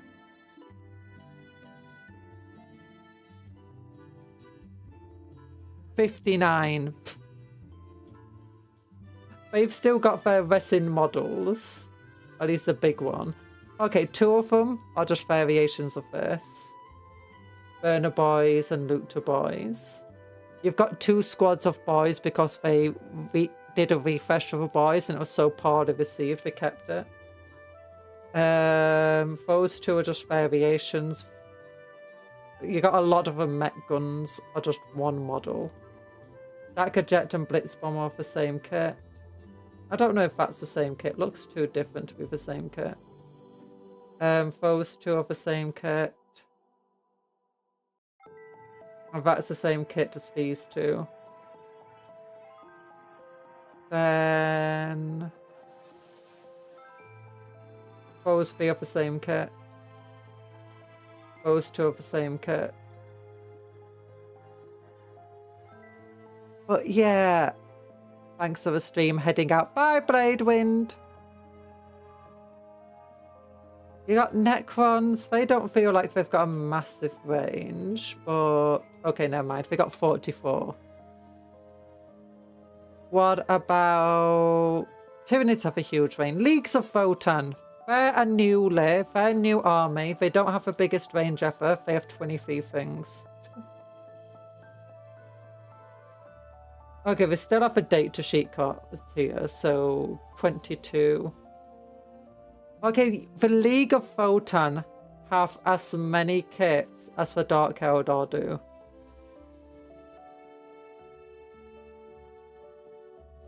And they have, I feel like they have less kits that can be multiple units. Let's look. Okay, those two are the same, Uthar and Vakal.